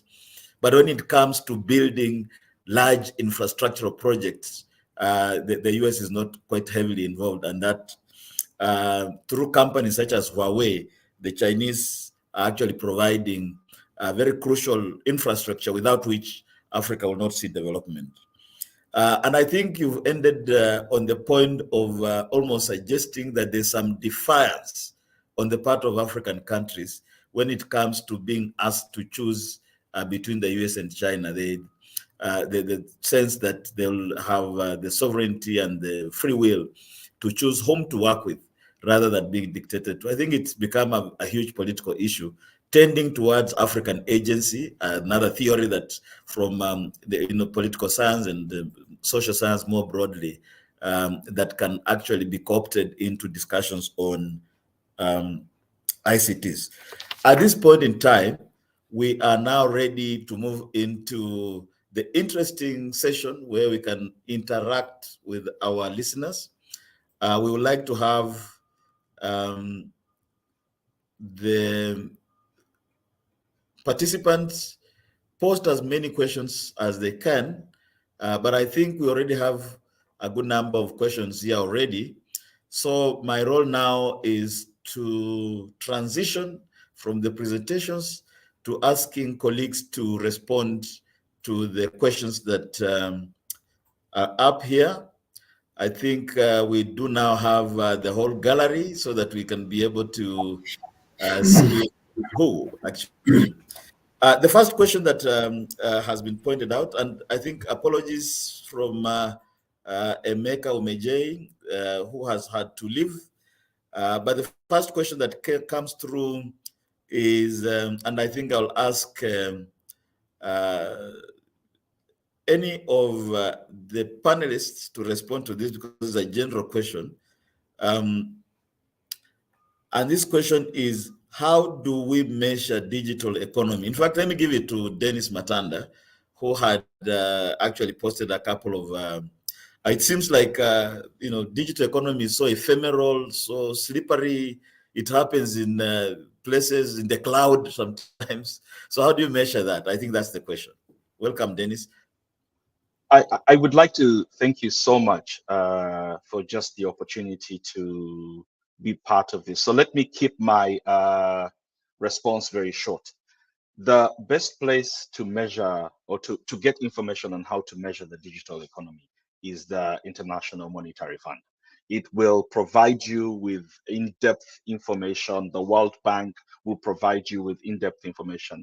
But even more importantly, the African Continental Free Trade Area and Agreement refer to these digital economic aspects. The African Development Bank specifically refers to this aspect. UNCTAD, all these global aspects, and they measure them even specifically for Africa. A country like Kenya, a country like Uganda, Nigeria, Ghana, they actually measure these things. So I would like to step back and say that there's so much information out there, but my colleagues might want to add to this. Indeed, any colleague who would like to weigh in on matters of metrics and measurement tools that we can use? Dr. Ayodele, would you like to make a contribution here? Yeah. Well, I think for me, it's always important. What are you looking for? What are you interested? What are you interested in? What's the value? So, from my point of view, I'll be looking at infrastructure. What's there? However, and I think we've seen that in different spheres. You can't have infrastructure if you don't have people who can use it. So that's another indicator. You know, I was just thinking about how we measure success in education. A lot of African countries say, "Oh, we built this many schools," but no one ever looks at how many students are in the school, how many teachers are in the school, how many people pass. So all these different things, it all depends on what are you looking for, and that's how you're going to measure the value.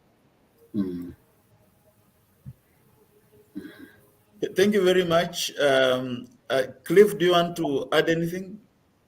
Yeah, let me just say briefly that sometimes when it comes to this measurement, we tend to overemphasize economic benefits. But, you know, when it comes to ICT and tech, you know, it has a lot of overriding social aspects that come with it. And we already know that with ICT, there's a lot of job creation that has happened, a lot of information that has actually made life easy for citizens. So, you know, when you go into that realm, then it becomes a bit more challenging because, as Odilile said, then becomes what are you looking for? But we know for a fact that there are so many benefits that come with that. So whatever you're looking for is out there. Just be focused on what you need and you'll find your answers there.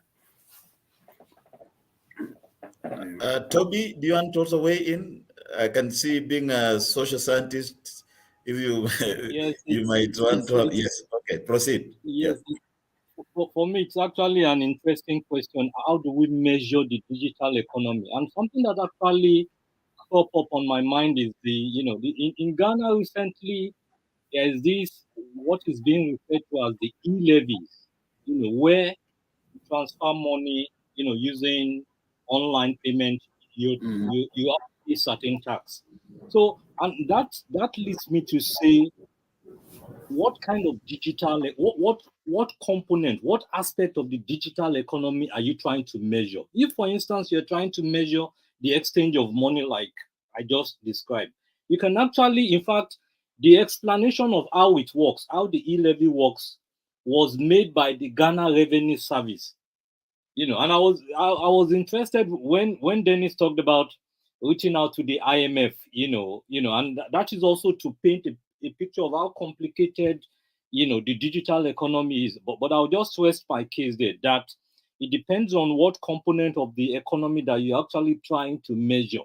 It's so huge that, as a political scientist, even trying to ask myself the question is just bringing so many ideas. But I will leave it there now. Then, if I may just say something, I'd like to compliment what I said while you guys were talking, especially Dr. Dilile. There was just something that you mentioned, and I remember going through both parametric and non-parametric ways to measure things like the amount of, whether corporate governance would be able to affect foreign direct investment. I have seen the number of tools that the IMF uses to measure particular societal aspects that we as social scientists, some phenomenal. And I think that if I could, I would say that I like the way they have leveraged those tools to actually talk about it. They started, I think, from the macroeconomic aspects around services, and they came down to the microeconomic aspects. And so that, I think, is very interesting. Thank you so much. Thank you, Dr. Matanda. I think that's an interesting question that we might want to feature in some form or shape in our comprehensive papers, because these terms such as digital economy are buzzwords sometimes, but when you want to nail it and understand what it is, you're not very certain whether you're talking of digital economy as relates to health or agriculture or services or number of phones in a country or level of internet penetration and so forth. So I think it's the questioner is challenging us to look at that. I think I'll go to the second question, and I'll ask this, first of all, Toby and Cliff to start us off on this particular one. And this is a question from Peace Ifechuku, who is asking, what is Africa or Africans doing to stop this total dependence on external forces for digital development? In this particular case, Africans' reliance on the Chinese and US, or on China and America in the digital sphere. Let's start with Dr. Oshodi and then move to Cliff on this, and then we'll come back to Dennis and Odi in the second round. Yeah. Thank you so much, Bob. And I think that's a very interesting question.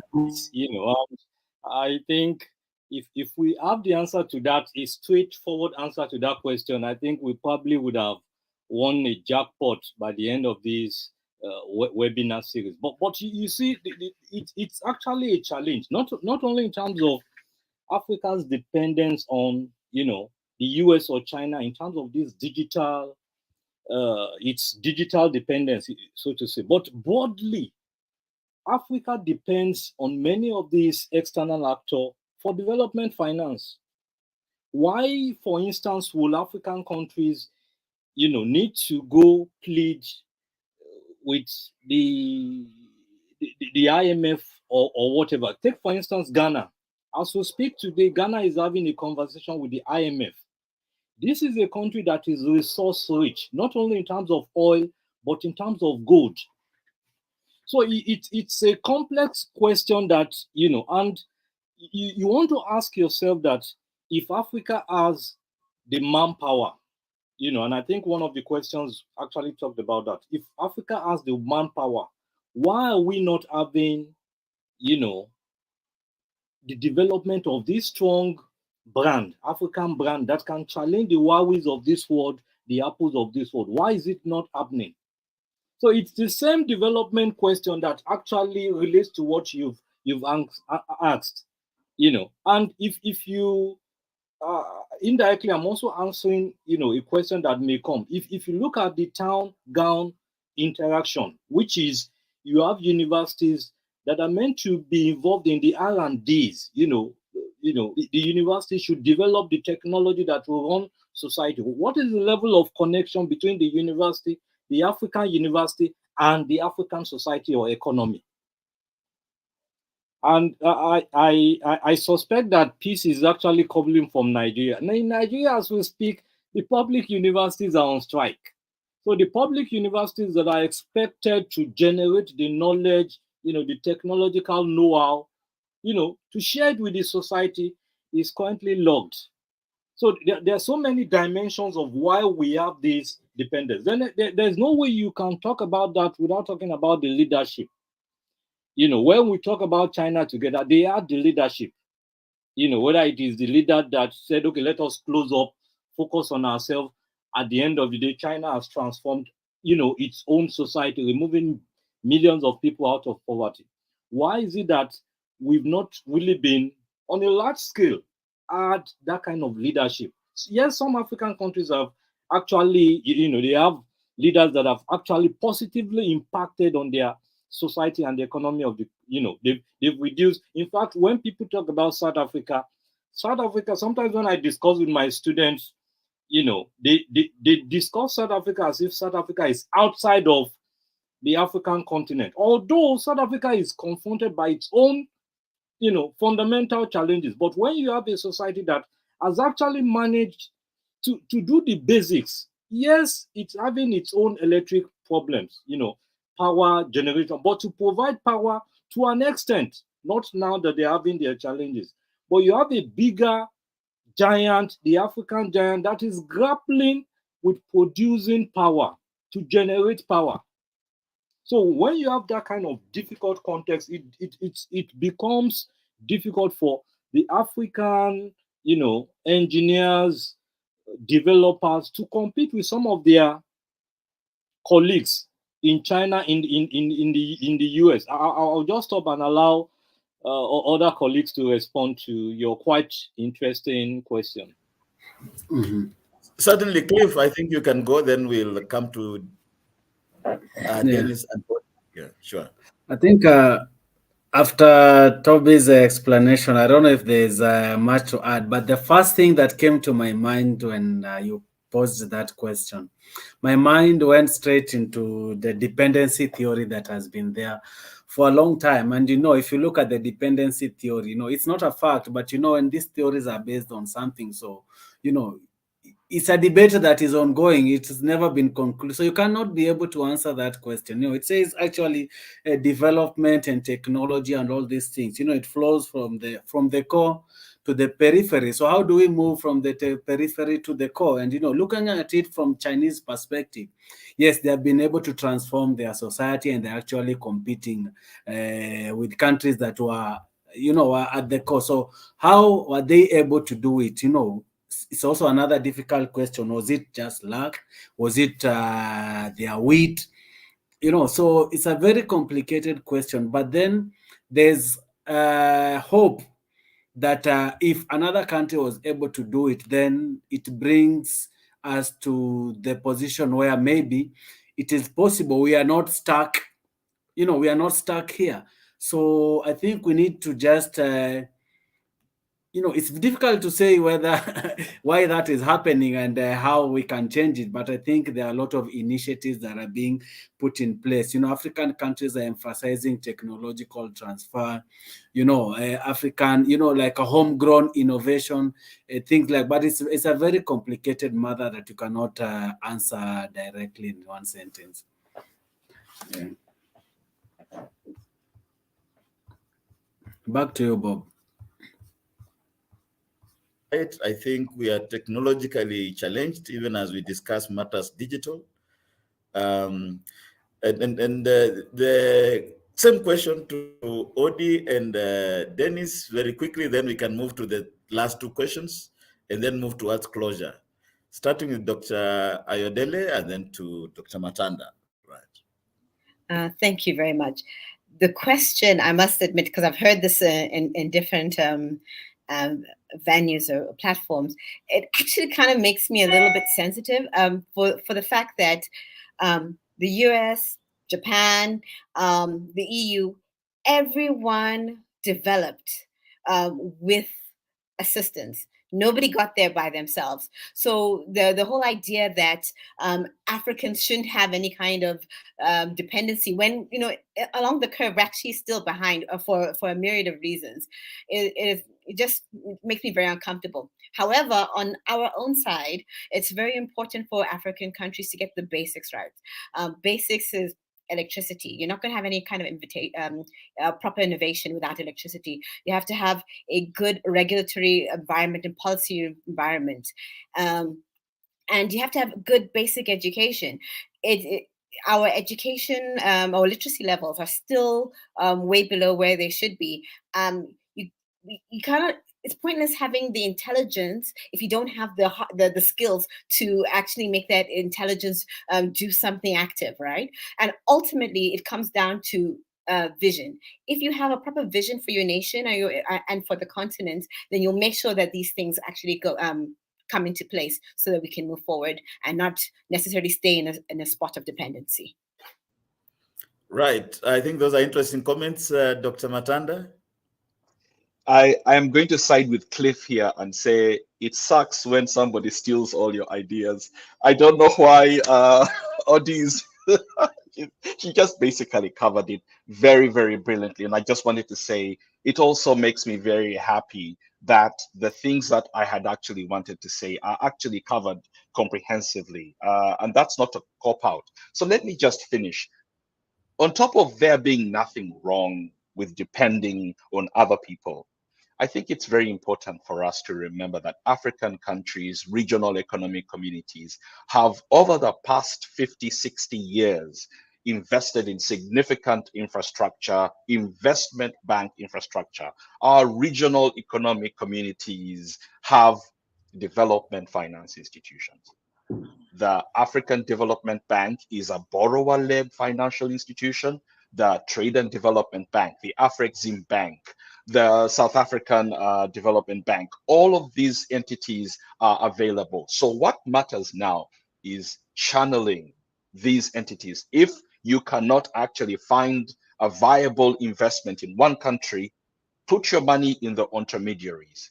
The African countries need to put significant effort in attracting investors to put their money into investment grade intermediaries who could actually invest in the digital space. So I will agree, there is really nothing wrong with depending and totally depending on external forces for digital development. Go to China, depend on the United States, depend on Sweden, Japan, and everybody else. Thank you.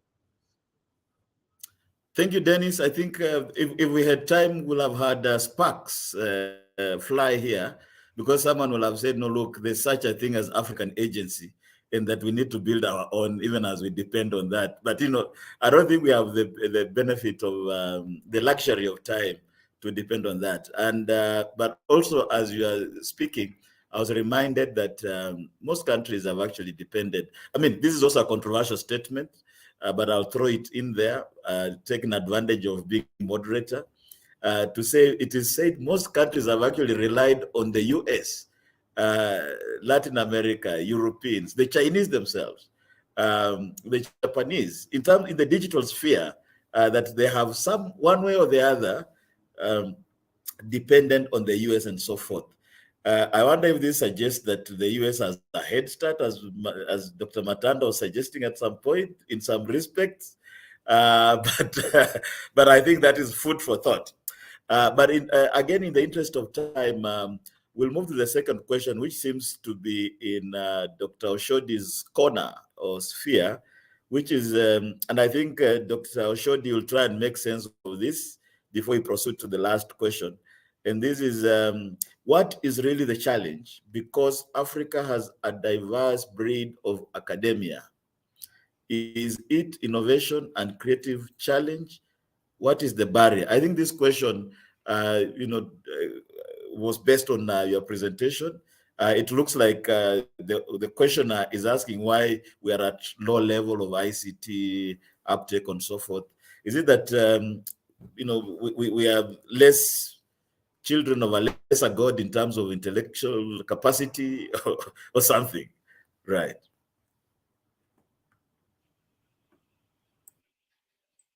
Oh, thank you, Bob. Certainly, we are not children of lesser gods, because globally, you get African intellectual scientists, being part, the fastest computer, Professor Philip Emeagwali was part of the creation of that. So that's not in question, but many of the challenges are still those things that are actually talked about indirectly, the issue of funding. Yes, globally, all universities will complain about funds. But when you have a situation where even paying salaries of university teachers is a problem, it's quite difficult that the innovations would come out. But regardless of that, and we should look at the question even beyond the digital transformation, there are still universities that, confronted with their challenges, but they are still, trying to solidify that town-gown interaction. And let me share an example of one university that I hope, before I retire, even if it is just 1 year sabbatical, I would have achieved everything I wanted. University for Development Studies. Unlike many universities in Africa where we run the 2 semesters, do exam, you move into the next. The UDS, University for Development Studies, operates this trimester program where 2 semesters you do the normal theoretical, you do the teaching, class teaching, and the rest of it. But the 3rd semester, students, lecturers are pushed into the community to interface with the community. And you know what they do? They go to those communities, ask for questions, and not, it's not a kind of top-down thing, just something of equal. Interact with the people, as to how can we resolve these problems. And the interaction is documented, it goes through the same scientific, documented, and shared with the community. You understand? And that's what I'm actually thinking, that When we say there is a barrier, there's, the African university, is made up, we should not talk about it, as a monolithic institution. Universities are different. In South Africa, Nigeria, they are different, whether it is in terms of their size, whether it is in terms of the kind of grants they attract, whether it is in terms of their faculty, they differ. So, but what stops African universities from having this age-long call for inter-university collaboration? Take, for instance, I have a University of Lagos, a neighboring university in Lagos State, for instance. I teach in a small university. What stops us from sharing our faculty? COVID did something terrible, but one of the fantastic things it did is what we are having today, discussing across countries. So what stops me as a researcher that is interested in China and Africa, for instance, teaching students in Unilag and sharing some of my knowledge with those in Unilag? Why can't we do the same thing in science and technology? West researchers in University of Ghana teach students in University of Lagos. Nobody is stopping us, and that is actually the low-hanging fruit. So when we talk about the barrier, there are different levels. There's the university level, the barriers at the university level, but there are also individual barriers. What do we as individuals, university teachers, members of the academia want to do? From our class to outside of our class. When we do our research, why do we do our research? Do we do our research because we want to publish and be cited, and get all those citations? When even the community that, we collect the data from, our research is useless to them. So those are actually some of the barriers that I think, those are actually the barriers at the level of the university, at the level of the individual, members of intellectual members of the faculty. Then, of course, we don't need to talk about the government. Where you have a government that does not prioritize education, it is difficult for you to have a conversation around that.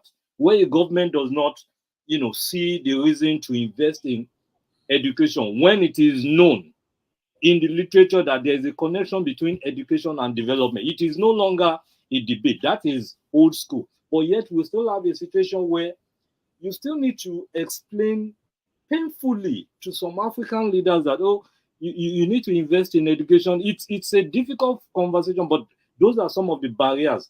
Then of course the intellectual, and I think colleagues in South Africa would probably do justice to that. The intellectual knowledge production itself. How do we share best practices? How do you explain a situation where African intellectuals actually publish in leading journals, but their own students cannot even read it? The next generation of students can't even access it, because their university library is not connected. How do you explain those situations? Then fundamentally, and I will stop because I think I'm almost taking, the time. Fundamentally, how do we produce knowledge that is African useful? And I would explain. Why, for instance, should we teach as though we are in MIT or Harvard or whatever? Why can't we design our curriculum in such a way that we teach with the mindset of our respective societies as to what are the developmental questions, specific development questions facing Africa? And to close, recently, for Nigerians in the audience will probably know Obi Kubana is this, rich guy, but he just threw a challenge that what stops Africans from having a phone brand that will be sellable across the world like Huawei and the rest of it. The challenge is still there online. Whether people would respond to that challenge or not, it's time will tell. But that actually speaks to this barrier that you talked about. I'll stop here. Thank you very much. I think we seem to have lost our colleague Odilile, and we don't know what it is, but we suspect it's these power outages. But I think in the interest of time, we are cycling towards closure. So I'll actually, there's a question here relating to self-sufficiency. Why can't Africa be self-sufficient? I think it is been touched on and covered to some extent under that question on dependency, although I know it has a different nuance. And maybe, in fact, because it has a different nuance, maybe let me just ask very briefly, Dennis, to help us understand why can Africa be self-sufficient? But in brief, very briefly, are there things we can do as Africans without relying on the Americans or the Chinese in the digital sphere? Right. I just wanted to borrow a very important education I got from my former boss, His Excellency Cindy Songwenya, who was then Secretary General of COMESA. We were discussing why Africa does not leverage its natural resources, its coal, its copper, and all those things. And the reality is that Africa can do these things. Africa can develop its own entities. I just think that just like anybody knows about the negotiation with bilateral investment treaties and things like that, there is a very, very theory. It's basically transaction cost theory. It is the fact that our experts know what to do, our civil service knows what to do, but the civil service may not necessarily know how to negotiate with the private sector on the other side. Or maybe they don't know how to negotiate for more favorable policies or ways to extract or to transform its natural resources into the sort of viable monies that you want. So I think for me, that is where it is. I think it comes from the capacity building aspects. It comes from reminding the Africans that they have everything that they need to actually achieve their objectives. Thanks very much, Dr. Matanda. I think you've covered that. And as I mentioned earlier, this question of self-sufficiency is very aligned, close to, proximate to the one on dependency. But thanks for helping us, understand it a little better. I think I'll now ask Dr. Ayodele to help us understand the following question. I know I'm putting colleagues on the spot, but I know that you are all very smart people. You think on your feet, and you take no prisoners. You can take it whichever direction. And the question is, have we moved neo-colonialism to digital colonialism? I think in respect of US and China in this particular respect. Yeah. Thanks for the question. It's a little bit of a tough one. And I've heard and I've read several discussions on pointing to either, arguing that we are moving towards digital colonization. And if you're going to take that argument, the question is, who's colonizing us? Is it the US? Is it China? Or is it individual companies? I think the discussion really, and it's something that I know that you're very passionate about, is really talking about Africa's agency, specifically Africa's agency around its data and around its digital governance. But to necessarily call it digital colonization, I'm not convinced. Right. I think that question also, in some respect is linked to the whole question of a Cold War in the digital sphere. And some people actually believe there's a Cold War going on, pitting China against the US with Africans in the middle. But some other people have said, no, that's an exaggeration. Nobody's holding a gun on an African's head to say, pick this technology or the other. Otherwise, you'll face some danger, whatever. But I think in the interest of time, I will give each one of us 2 to 3 minutes to respond to the last question, rather than us having closing remarks. And this last question, I think I'll start with Cliff, because you've been in the parking lot for quite a while now. And the question is, does it make sense to speak of Africa as a single unit in the context of US-China competition on digital infrastructure development? I think that it's a self-explanatory question. Let's start with Cliff, right?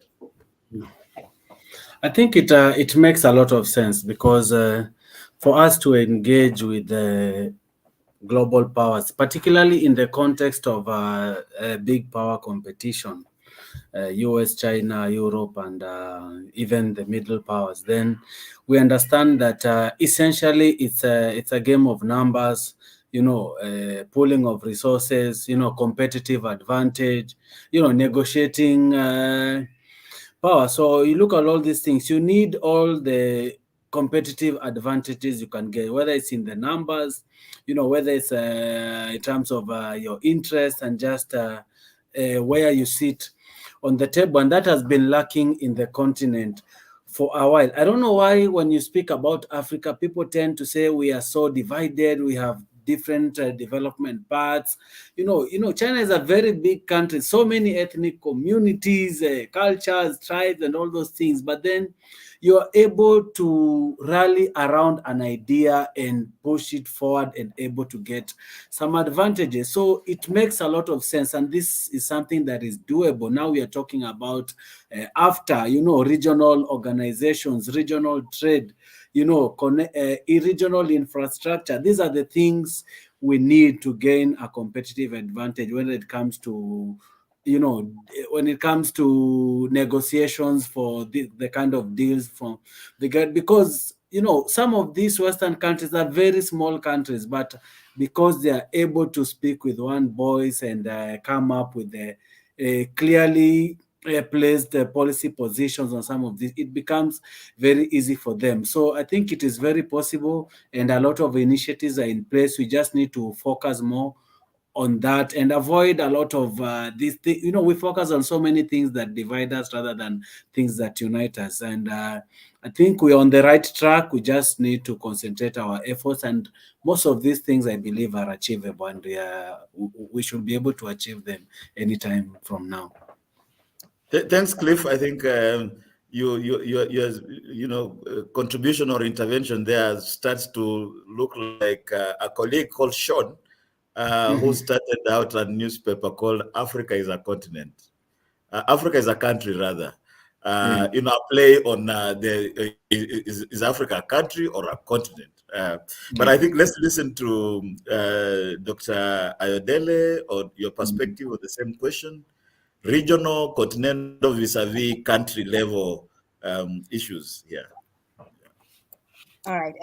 Thank you, Bob. Before I answer, I do want to just quickly come to what you mentioned about whether or not there's a Cold War. My point of view, and I put that in the article, and in much of my writings and my different interventions on various platforms, there is a variation of a Cold War, what I'd call a Cold War 3.0, because we are being put at a point where we're going to have to choose technologies. We have to choose technologies. We have to choose standards. Already, I'm just thinking of the Angola case, where the U.S. was happy to come and U.S. companies were happy to come and build 5G infrastructure, but they ended up pulling out because they said, okay, if we build the high 5G infrastructure, you can't have Huawei components. At the end of the day, Safaricom came in, but it's even in terms of standards, we are getting to that point where African countries are being forced to choose, and that's incorrect. That is very incorrect. Back to the question that you put forward to me now about whether or not it makes sense to speak of Africa as a single unit. Cliff is right. The continent is very large, and the Chinese have managed in their own instance to take this huge mass and bring it one. But for me, we don't, whether or not it makes sense necessarily to speak of Africa as one unit.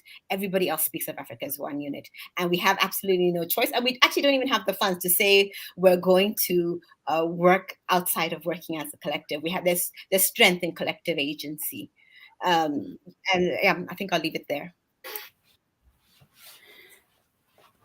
Thanks, Dr. Ayodele. I think as you were speaking, I was reminded of work that is beginning to emerge on African integration from the point of view of technologies.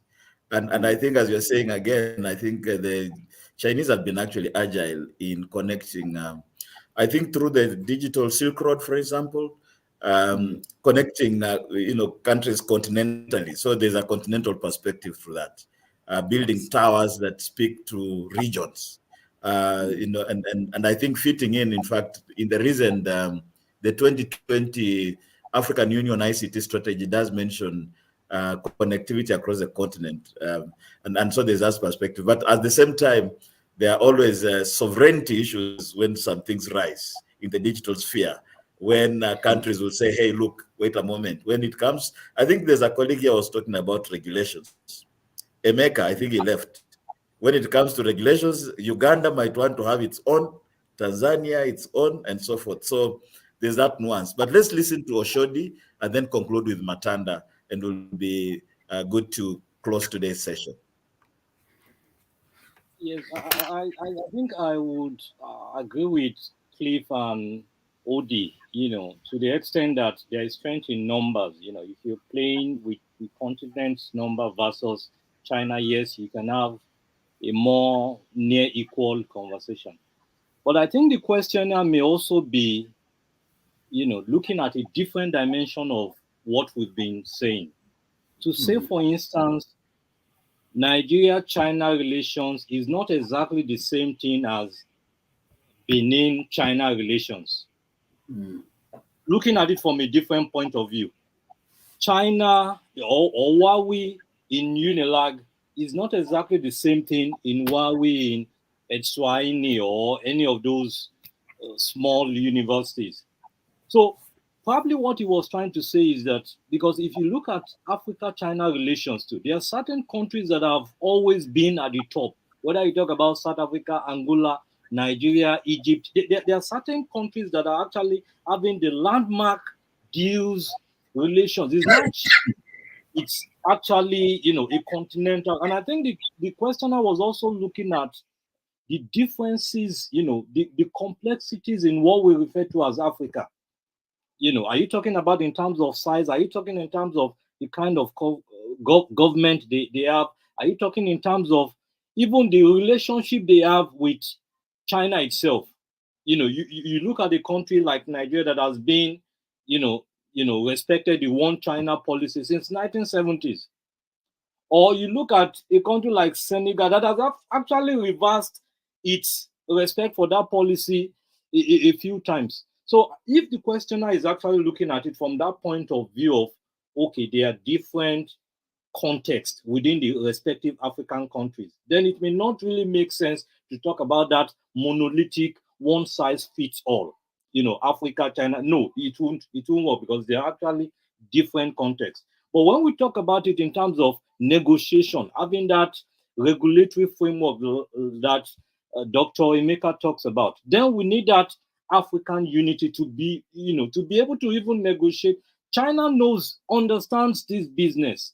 FOCAC, he uses FOCAC to bring African countries together and have that African unity for its own. But what is the AU? There is a China-African policy since 2006. What is the AU's policy towards China? We don't know when that will come. And that actually speaks to that question that the questioner raised. Thank you. Right. Straight away to Dr. Matanda. I just want to thank my colleagues for touching this aspect on regional integration and giving me an opportunity to split my concluding remarks into two. So let me start at it from this perspective. Does it make sense to speak of Africa as a single unit? Yes, yes, yes, yes, yes, yes. And Africa has actually responded very, very systematically to the surprise of the entire world. Right now, the African Continental Free Trade Area is the world's largest free trade area by number of countries. What does that mean for us? It means that as we are going into phase 2 of the negotiations, it is people like us who are going to help with designing a comprehensive structure. So there are already great ways for us to engage with the world as one unit. And in fact, there's somebody who is based in South Africa who is supposed to help with negotiating all these things on behalf of the entire continent. But let me come to my concluding remarks.